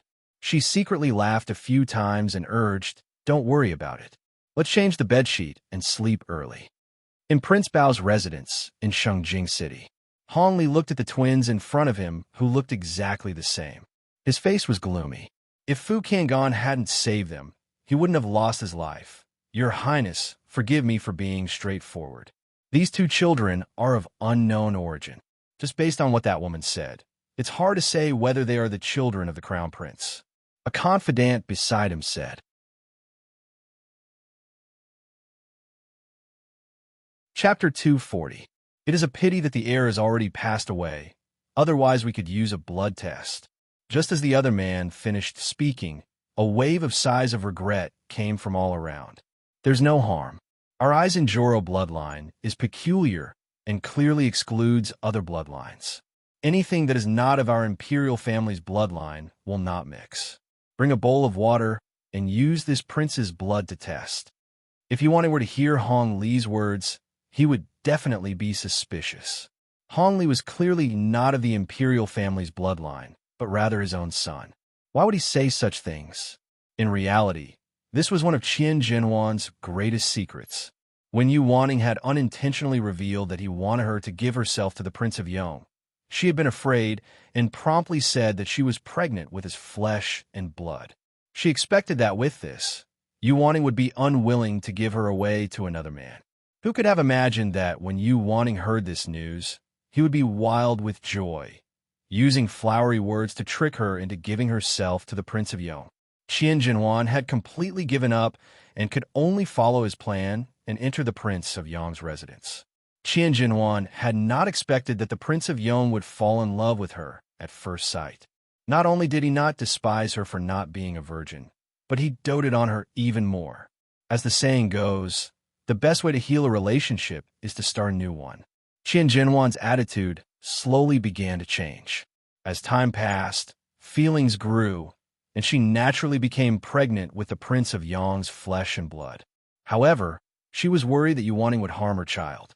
As a result, she made the best of a mistake, deceiving Yu Wanting, saying that the child was his. Only on her deathbed did Qian Jinwan quietly tell Hong Li the truth.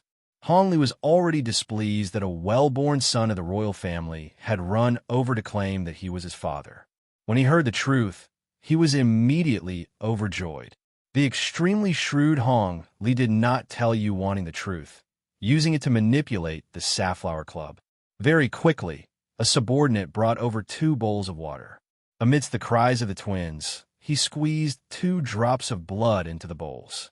"Your Highness, look." The subordinate placed the 2 bowls in front of Hong Li. "All of you withdraw." Hong Li waved his hand, and his subordinates hurriedly retreated. All of them rejoiced that it was better not to know some things. If it was the prince's grandson, then it would be fine. If it wasn't, then it would be a huge scandal, and the prince might kill them in a fit of rage. Hong Li's face was as calm as still water. He picked up a silver needle and pricked it on his finger. When he squeezed the blood into the bowl, his finger actually trembled slightly. He was extremely fond of this son of his, Fu Kangan, and naturally did not want him to die off.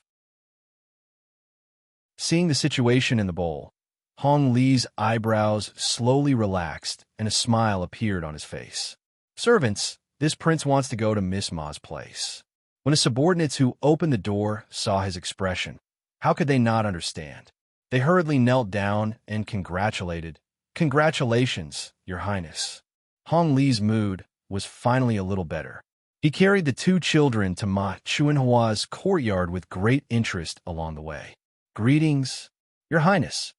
Seeing Hong Li, Ma Chuanhua was also surprised.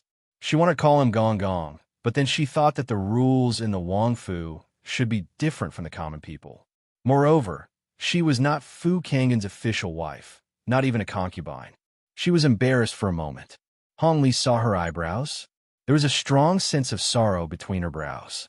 She was dressed in snow-white mourning clothes and stood there timidly. It was simply pitiful.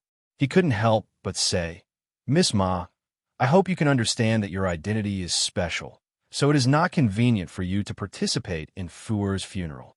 It turned out that the Wang Fu was already holding Fu Kang's funeral, but Ma Chunhua had not had the time to settle her status with Fu Kangong. Hong Li naturally couldn't let her and Fu Kang's heir concubine and many concubines cry together. This concubine understands. I only blame my bad fortune. Ma Chunhua smiled sadly.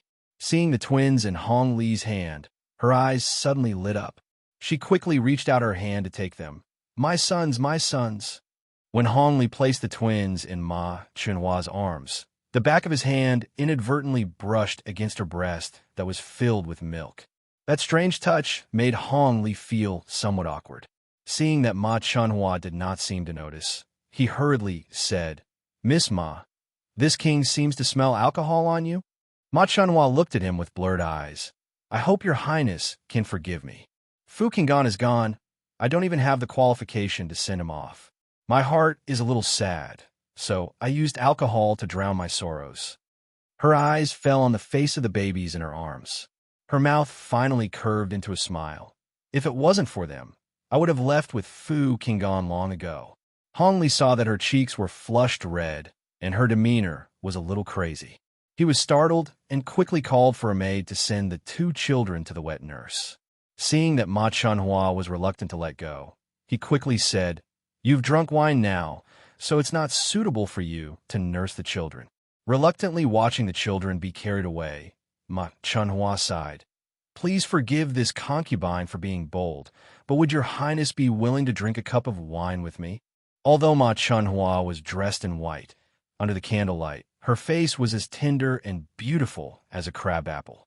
Hong Li took a few glances at her, a strange feeling rising in his heart.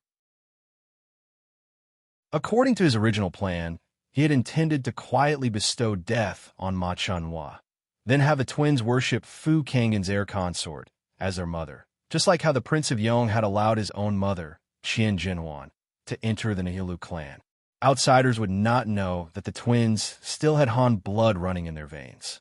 However, seeing Ma Chunhua's appearance today, Hong Li couldn't bear to do it. "Fine, this prince will accompany you." However, Hong Li was an ambitious and ruthless person, quickly recovering from his negative emotions. Thinking that it wouldn't be long before Ma Chunhua was bestowed death, there was no harm in accompanying her. However, Hong Li had always been cautious and did not drink the wine in Ma Chunhua's room. Instead, he ordered his subordinates to prepare other dishes and wine. "Your Highness, I know that I should not drink during the mourning period, but I truly do not wish to remain sober. Once I am sober, I will think of Fu Kangong." As Ma Chunhua spoke, she began to sob. Hong Li hurriedly comforted her. Hong Li silently listened to Ma Chunhua recount the scene of her meeting with Fu Kangong in the past, as well as the deep love she had for him in her heart. Just like this, one cup after another, Ma Chunhua's eyes became more and more blurred, and finally she fell asleep on the table. "Miss Ma," Hong Li called out to her a few times. Seeing that she did not respond, he could not help but frown. It was not proper for him to drink with his daughter-in-law, not to mention that Fu Kangong had just died. Hong Li knew that if he called for someone to come in, it would not take long for rumors to spread throughout the entire residence. After thinking it over, he decided to carry Ma Chunhua to bed before quietly leaving. Hong Li walked over and carried Ma Chunhua horizontally. The other let out a small moan. As if she was looking for a more comfortable position, she twisted her body and pressed her face tightly against Hong Li's chest. The other's youthful and supple body made Hong Li inevitably feel a little restless. After placing Ma Chunhua on the bed, Hong Li was about to leave when he found that his hand was firmly held. He turned his head in shock and saw Ma Chunhua's pair of watery eyes looking at him. She whispered, "Fu Lang, don't go, accompany me." Hong Li was startled. He and Fu Qinggan did look very similar. Most likely, Ma Chunhua's vision was blurred after being drunk, and she mistook him for someone else. Just as he was about to explain, a pair of fiery lips pressed against his. Hong Li felt his whole body stiffen as Ma Chunhua's hot breath entered his face. Both of his hands were warm and fragrant. He clearly knew that his daughter-in-law mistook him for someone else, but he could not bear to push her away. "Fu Lang, want me?" A sweet moan sounded in his ears. Unknowingly, Ma Chunhua had already revealed her youthful and energetic body. Hong Li's breathing quickened, and he could no longer suppress the evil thoughts in his heart. After tonight, this prince will kill her, and no one will know about this scandal. This was the last thought in Hong Li's mind as he mounted her. Oh, Ma Chunhua's whole body trembled, and she hugged Hong Li tightly like an octopus. The other's body was too soft and soft. In addition, she was his daughter-in-law. Compared to his usual state with his concubines, Hong Li felt especially excited. It was as if he had returned to his teens and 20s when he had power over women. In his joy, his actions became more and more rough, and he did not have any pity for Ma Chunhua's body. The maidservants guarding outside heard the man's roars and the woman's moans. They could not help but look at each other in dismay. Their faces were pale, but no one dared to go in and stop them. The next morning, when Hong Li woke up, he found that Ma Chunhua was sitting at the side and staring at him. He could not help but feel his face burn. He was about to say something when Ma Chunhua spoke first. This concubine was drunk and immoral. Please forget what happened last night. After last night's display, Hong Li felt his whole body was comfortable and his mood was especially good. Seeing that she knew what was good for her, he could not bear to kill her. He hesitated for a moment and said, "Miss Ma, don't worry. Nothing happened yesterday." Seeing Ma Chunhua silently nodding, the brocade quilt on her shoulder inadvertently slipped, revealing her neck that was full of hickeys. Hong Li tenderly reached out his hand to touch it. "Does it hurt?"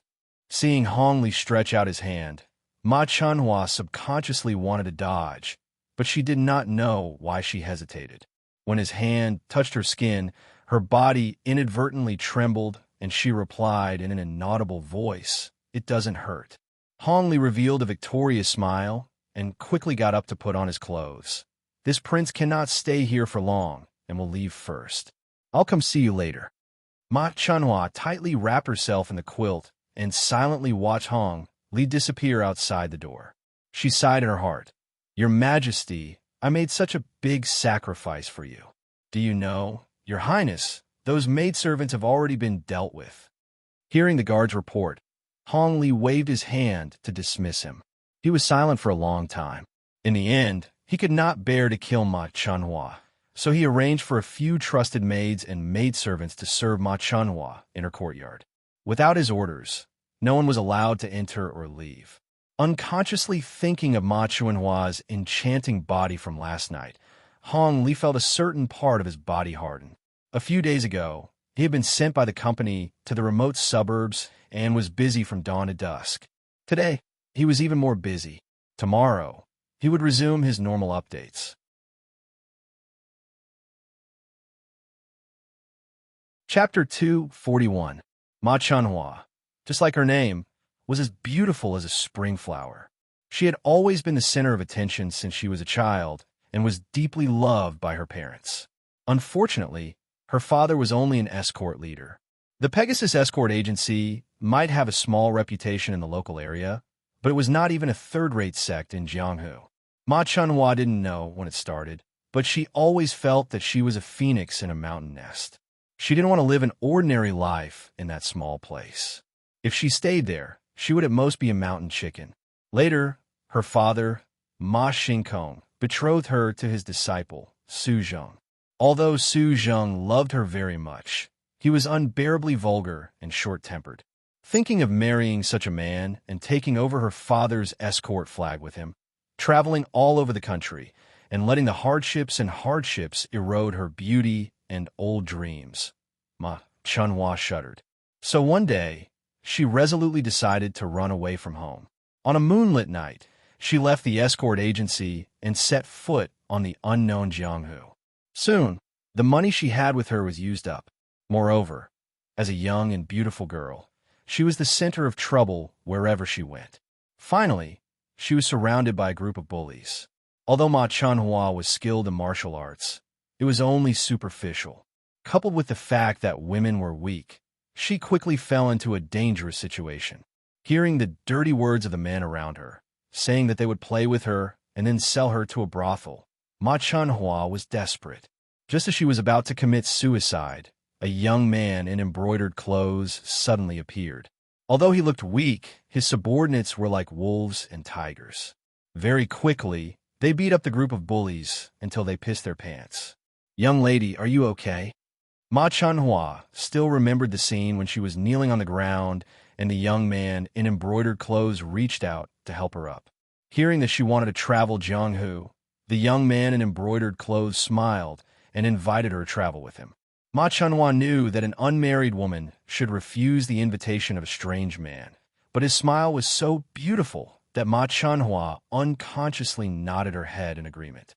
The young man in embroidered clothes had sharp eyebrows and bright eyes. What was more rare was that he had an indescribable noble and majestic aura. In the next 10 days, Ma Chunhua's body and mind quickly fell into his hands. Along the way, Ma Chanhua found that the local officials were very afraid of this young master. Until one day, she accidentally saw a prefectural magistrate kneeling in front of him and shouting, "Long live the emperor." She was scared silly.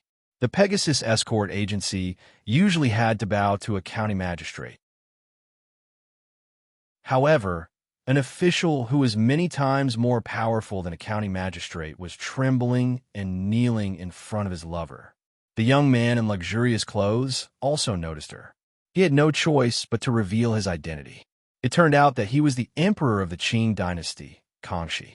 At that moment, Ma Chanhua felt that she was the happiest woman in the world. She served him even more tenderly and sweetly at night. Unfortunately, the good times didn't last long. Just like that, after playing outside for more than a month, Kangxi suddenly told her with a grave expression that he had an urgent matter to attend to and had to return to the capital. Ma Chanhua asked him what happened. Kangxi hesitated for a moment and then told her about the grudge between him and Prince Hongli of Shengjingbao. Although Ma Chanhua was a naive girl, it didn't mean that she was stupid. In fact, she had always been nervous. It was said that the emperor had 3 palaces and 6 courtyards, 72 concubines, and 3,000 beauties in the harem. Ma Chanhua had always been proud of her beauty. However, the other party was the emperor, so she felt less and less confident. In addition, she was just the daughter of an escort. She knew that her identity was absolutely not good enough for the current emperor. She was afraid that she was not even qualified to enter the palace. Ma Chanhua had been thinking about how to tie Kangxi's heart.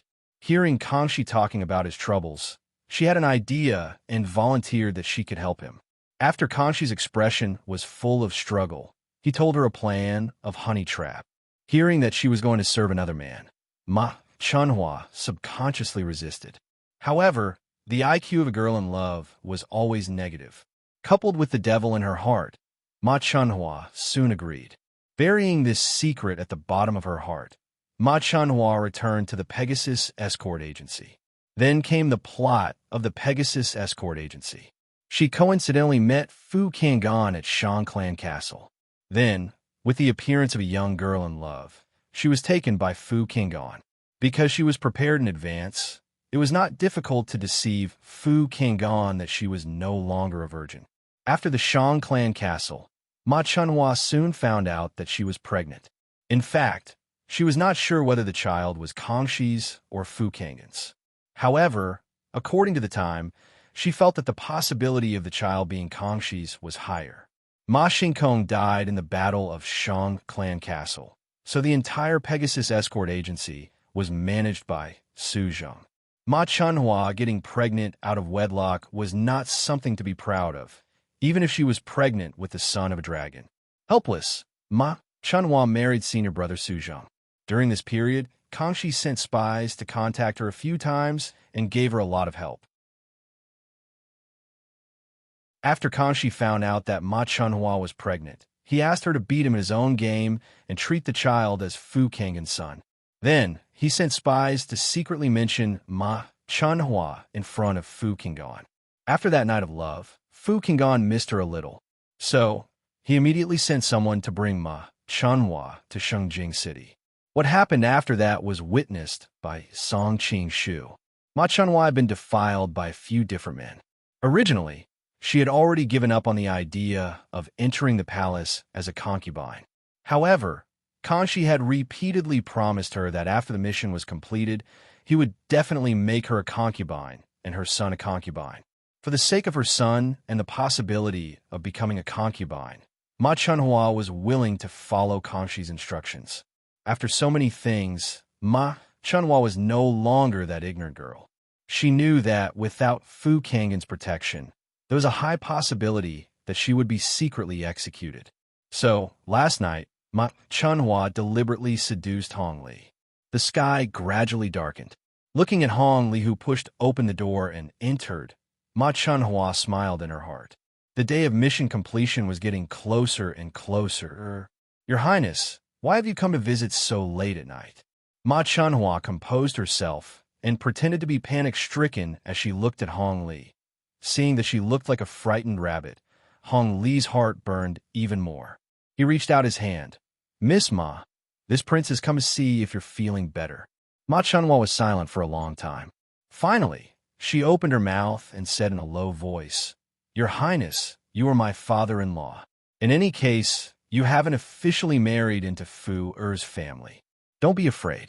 If you obey this prince will treat you well in the future. If you don't, in order to not let this secret get out, this prince can only...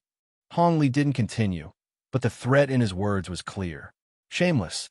Ma Chunhua bit her lip, her whole body trembling with anger.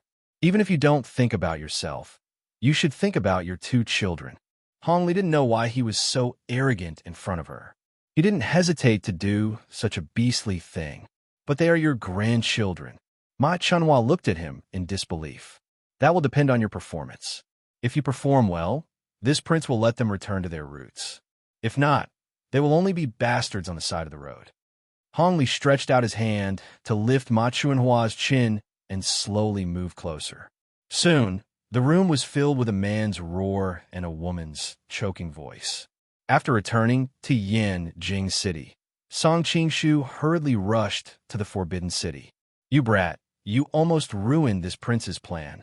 This was the first thing Song Qingshu said to Kangxi when he saw him. Your Majesty, please forgive me. Song Qingshu was also a little embarrassed. After all, Kangxi had sent him to appease Hong Li, but in the end, he directly brought the conflict to the table. Forget it. I think he will suppress the matter of your confrontation with Prince Bao. It's fine as long as the hundreds of thousands of soldiers in the north don't know about our conflict. Kangxi waved his hand. Speaking of which, Fu Kang's death is also a good thing.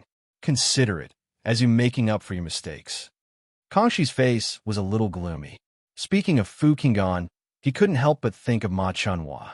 Even if he didn't care much about this woman, she was still his woman. Now that Fu Qinggan was dead, he could vent the anger in his heart. Not to mention that Fu Qinggan was good at fighting.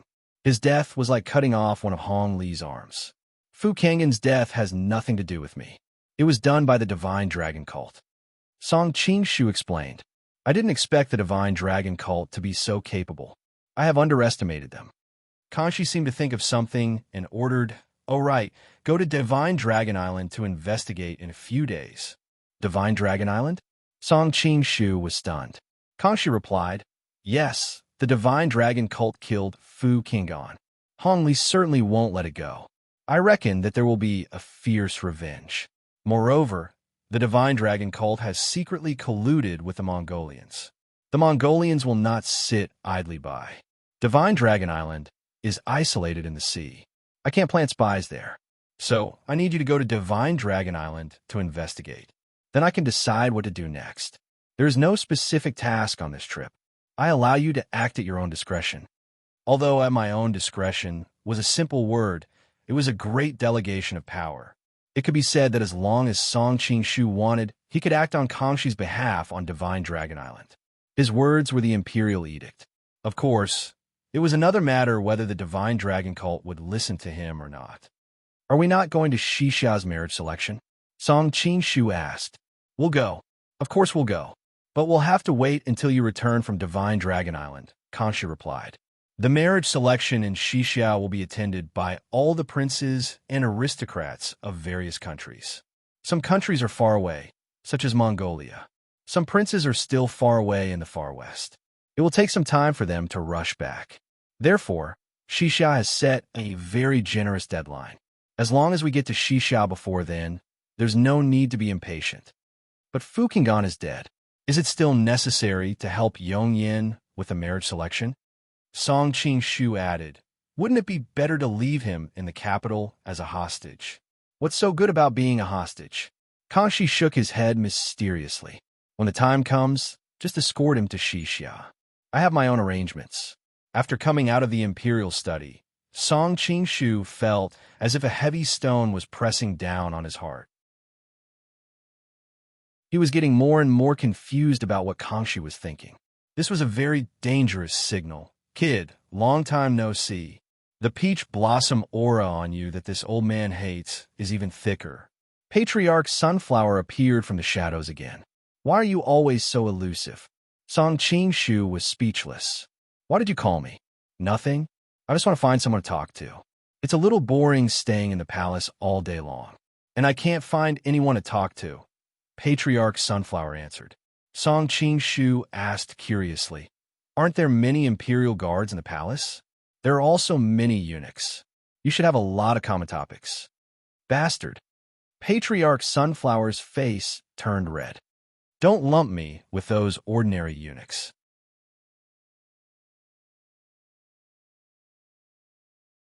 Chapter 242. What did you say? Patriarch Sunflower raised his eyebrows and glared at him. It's nothing, it's nothing. Song Qingshu laughed awkwardly. If this old monster really turned hostile, he would not be able to defeat him. I remember that you need to absorb the true dragon chi to cultivate Patriarch. How are you feeling recently? Absorb? Patriarch Sunflower frowned. Why does that sound so weird? A filthy image appeared in Song Qingshu's mind. He shuddered and quickly asked, how much true dragon chi do you need to cultivate, Patriarch? The denser the better, of course. Patriarch Sunflower answered. For some reason, Kanshi's true dragon chi had been growing steadily, but now it seemed to be weakening. If you can absorb enough true dragon chi, can you ascend? Song Qingshu was very curious about this. Ascend? Patriarch Sunflower's eyes flashed with excitement, but it quickly dimmed. He shook his head. I don't know how much true dragon chi that would require. Even all the current emperors combined wouldn't be enough. Patriarch Sunflower, have you heard of the Qing Dragon Vein? Song Qingshu asked. The Qing Dragon Vein? Patriarch Sunflower shuddered. I think there's a legend that the Qing Dragon Vein is hidden somewhere in Liaodong. Why, do you know about it? Song Qingshu smiled mysteriously. I'm just saying. With that, he turned and left, leaving Patriarch Sunflower standing there in a daze. After leaving the palace, Song Qingshu walked back to his mansion. Looking at the plaque with the words Song Mansion on it, Song Qingshu was in a daze. This mansion was a gift from Wei Xiaobao. He had to find time to visit Shuang and see how she was doing. He pushed open the door and entered. Indistinctly, he could hear the sound of a man and a woman arguing. Song Qingshu walked over curiously. Why didn't you just let me die in there? Why did you have to beg that bastard Fu Qinggan? In the end, he did that to you, but he had no intention of letting me go. In the end, I had to rely on Song Qingshu to save me. The man's voice was filled with anger. How would I know that he wouldn't keep his promise? Ever since you went in, I've looked for your old friends, but none of them were willing to help. That day, I heard that you were being tortured, so I went to him in a moment of desperation. The woman's voice was filled with grievance. You be asterisk tisish. If Qingwen didn't tell me, were you planning to hide it from me for the rest of your life? The man roared. Knowing about this kind of thing will only make you feel sad. It's enough for me to be sad alone. Why should I let you know? The woman sighed faintly as she broke out in a cold sweat. Back then, When she heard her husband questioning her, she was scared out of her wits. She thought that her relationship with Song Qing-shu had been exposed. Later on, she slowly figured out that Tian Qingwen thought that she was looking for Fu Qinggan that night, and Tian Guanong was misled by her. Lan I'm sorry. I also know that you've been wrong, but now I'm already a cripple, so it's inevitable that I'm a little irritable. Hearing his wife's grievous voice, the man's heart softened, and he quickly apologized. These two people were naturally Tian Guanong and Nan Lan. Back then, after Song Qing-shu rescued Tian Guanong, he arranged for Sang Fei Hong, the sect master of Five Lakes sect, to escort them to his own residence in Yanjing City. Although the timing was a little awkward, Song Qing-shu still had to greet them when he returned, so he could only pretend to cough. When the two people inside heard the sound, they stopped arguing. Soon, the door opened, and Nan Lan stood in front of the door, looking as graceful as ever. She looked exhausted, but when she saw that it was Song Qing-shu, she was delighted at first, but she quickly suppressed her emotions and quietly welcomed him in. Guanong, Song Qing-shu is here. Tian Guanong, who was lying on the bed, hurriedly struggled to get up. Song Qing-shu quickly went over and pressed him down. Brother Tian is injured. There's no need to stand on ceremony. Then, he turned to look at Nan Lan.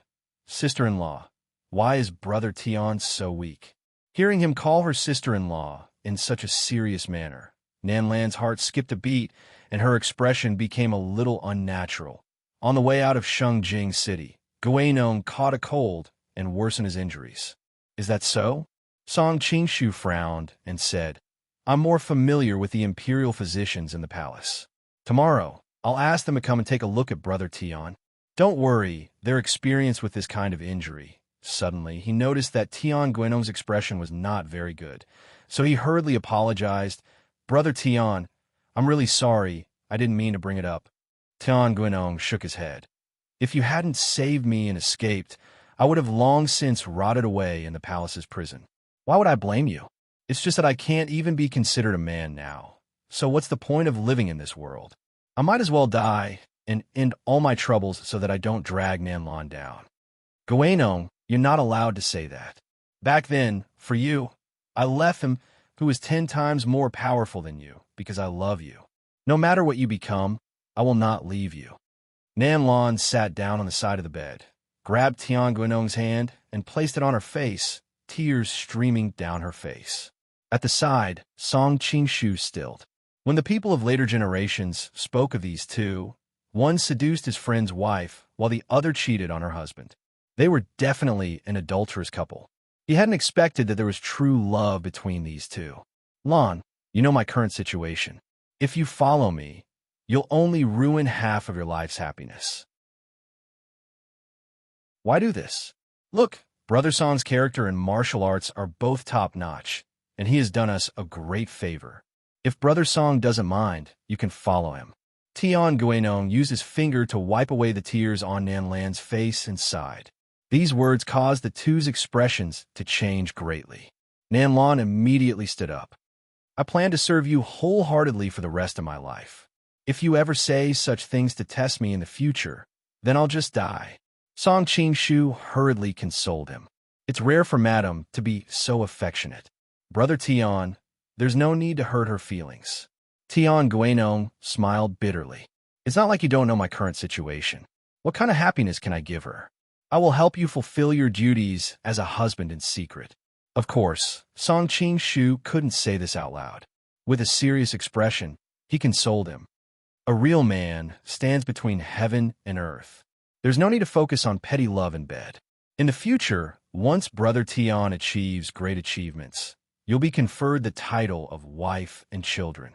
Won't that also give Madame happiness? Achieves great achievements. Tian Guanong recalled what Chief Sai had said to him that day in the Wang Fu. His spirits couldn't help but rise. But with my martial arts, I'm afraid I won't be able to achieve anything great.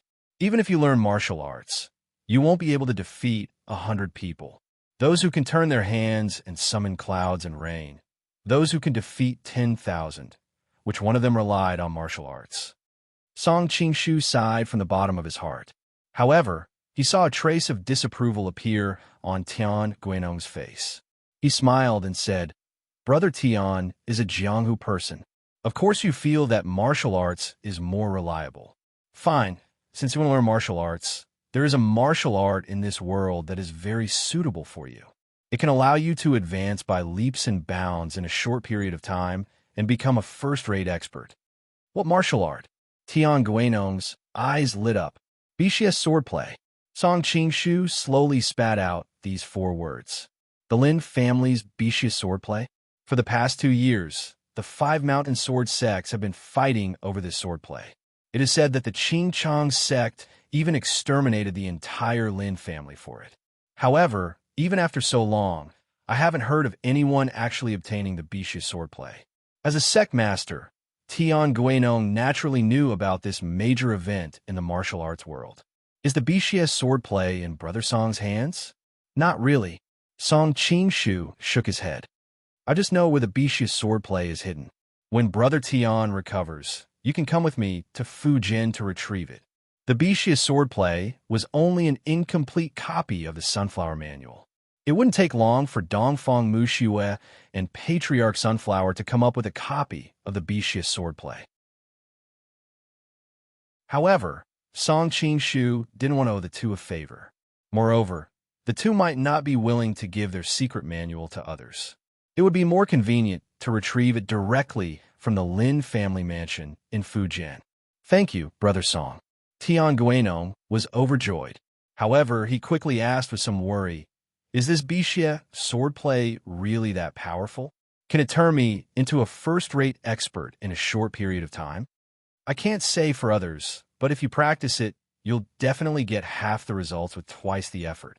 Song Qingshu's expression was a little strange. The first line of the Bixia swordplay is, "If you wish to practice a divine technique, castrate yourself." Nan Lan cried out in surprise when she heard this. How can there be such an evil technique in this world? Tian Guinong's expression was also very unnatural. "Sister-in-law, there's something you don't know," Song Qingshu explained. "This technique was created by a eunuch in the previous dynasty. It focuses on cultivating qi. When practicing it, one will be filled with lust. If one doesn't castrate himself, the flames of lust will burn one's body and he will die from qi deviation. However, it's extremely powerful. The Lin family's ancestor used the 72 Bixia swordplay to shake the world and become invincible in both the black and white worlds. It's really that powerful." Tian Guinong was flabbergasted. His heart was burning with passion. Although the others had tried to comfort him previously, they hadn't given him a concrete solution. Thus, although Tian Guinong appeared to be comforted on the surface, his heart was still in great pain. Now that he had a concrete direction to work towards, he immediately became 100 times more spirited. "All right, it's getting late. I won't disturb Brother Tian's rest any longer." Song Qingshu stood up and said his goodbyes. "Lan see Brother Song out," Tian Guinong hurriedly said. "Oh," Nan Lan replied awkwardly. "You're all unfamiliar with Yanjing City. Sister-in-law, if there's anything you need, feel free to ask me." Song Qingshu said as he held her hand in his, feeling the soft skin on it. Nan Lan was startled. She hurriedly tried to pull her hand back, but failed. She could only say, "Thank you, Brother Song." Song Qingshu smiled and continued to ask, "Where is Miss Sang, who brought you here last time?" Nan Lan was anxious. Tian Guinong, who was behind her, saw the two of them holding hands. She was also worried that Tian Qingwen would suddenly appear, so she hurriedly said, "She lives in the West Wing. She's been waiting for your return." You're tuning in to the Warrior Lore YouTube channel. Don't forget to subscribe and join us on this journey to catch the most captivating stories.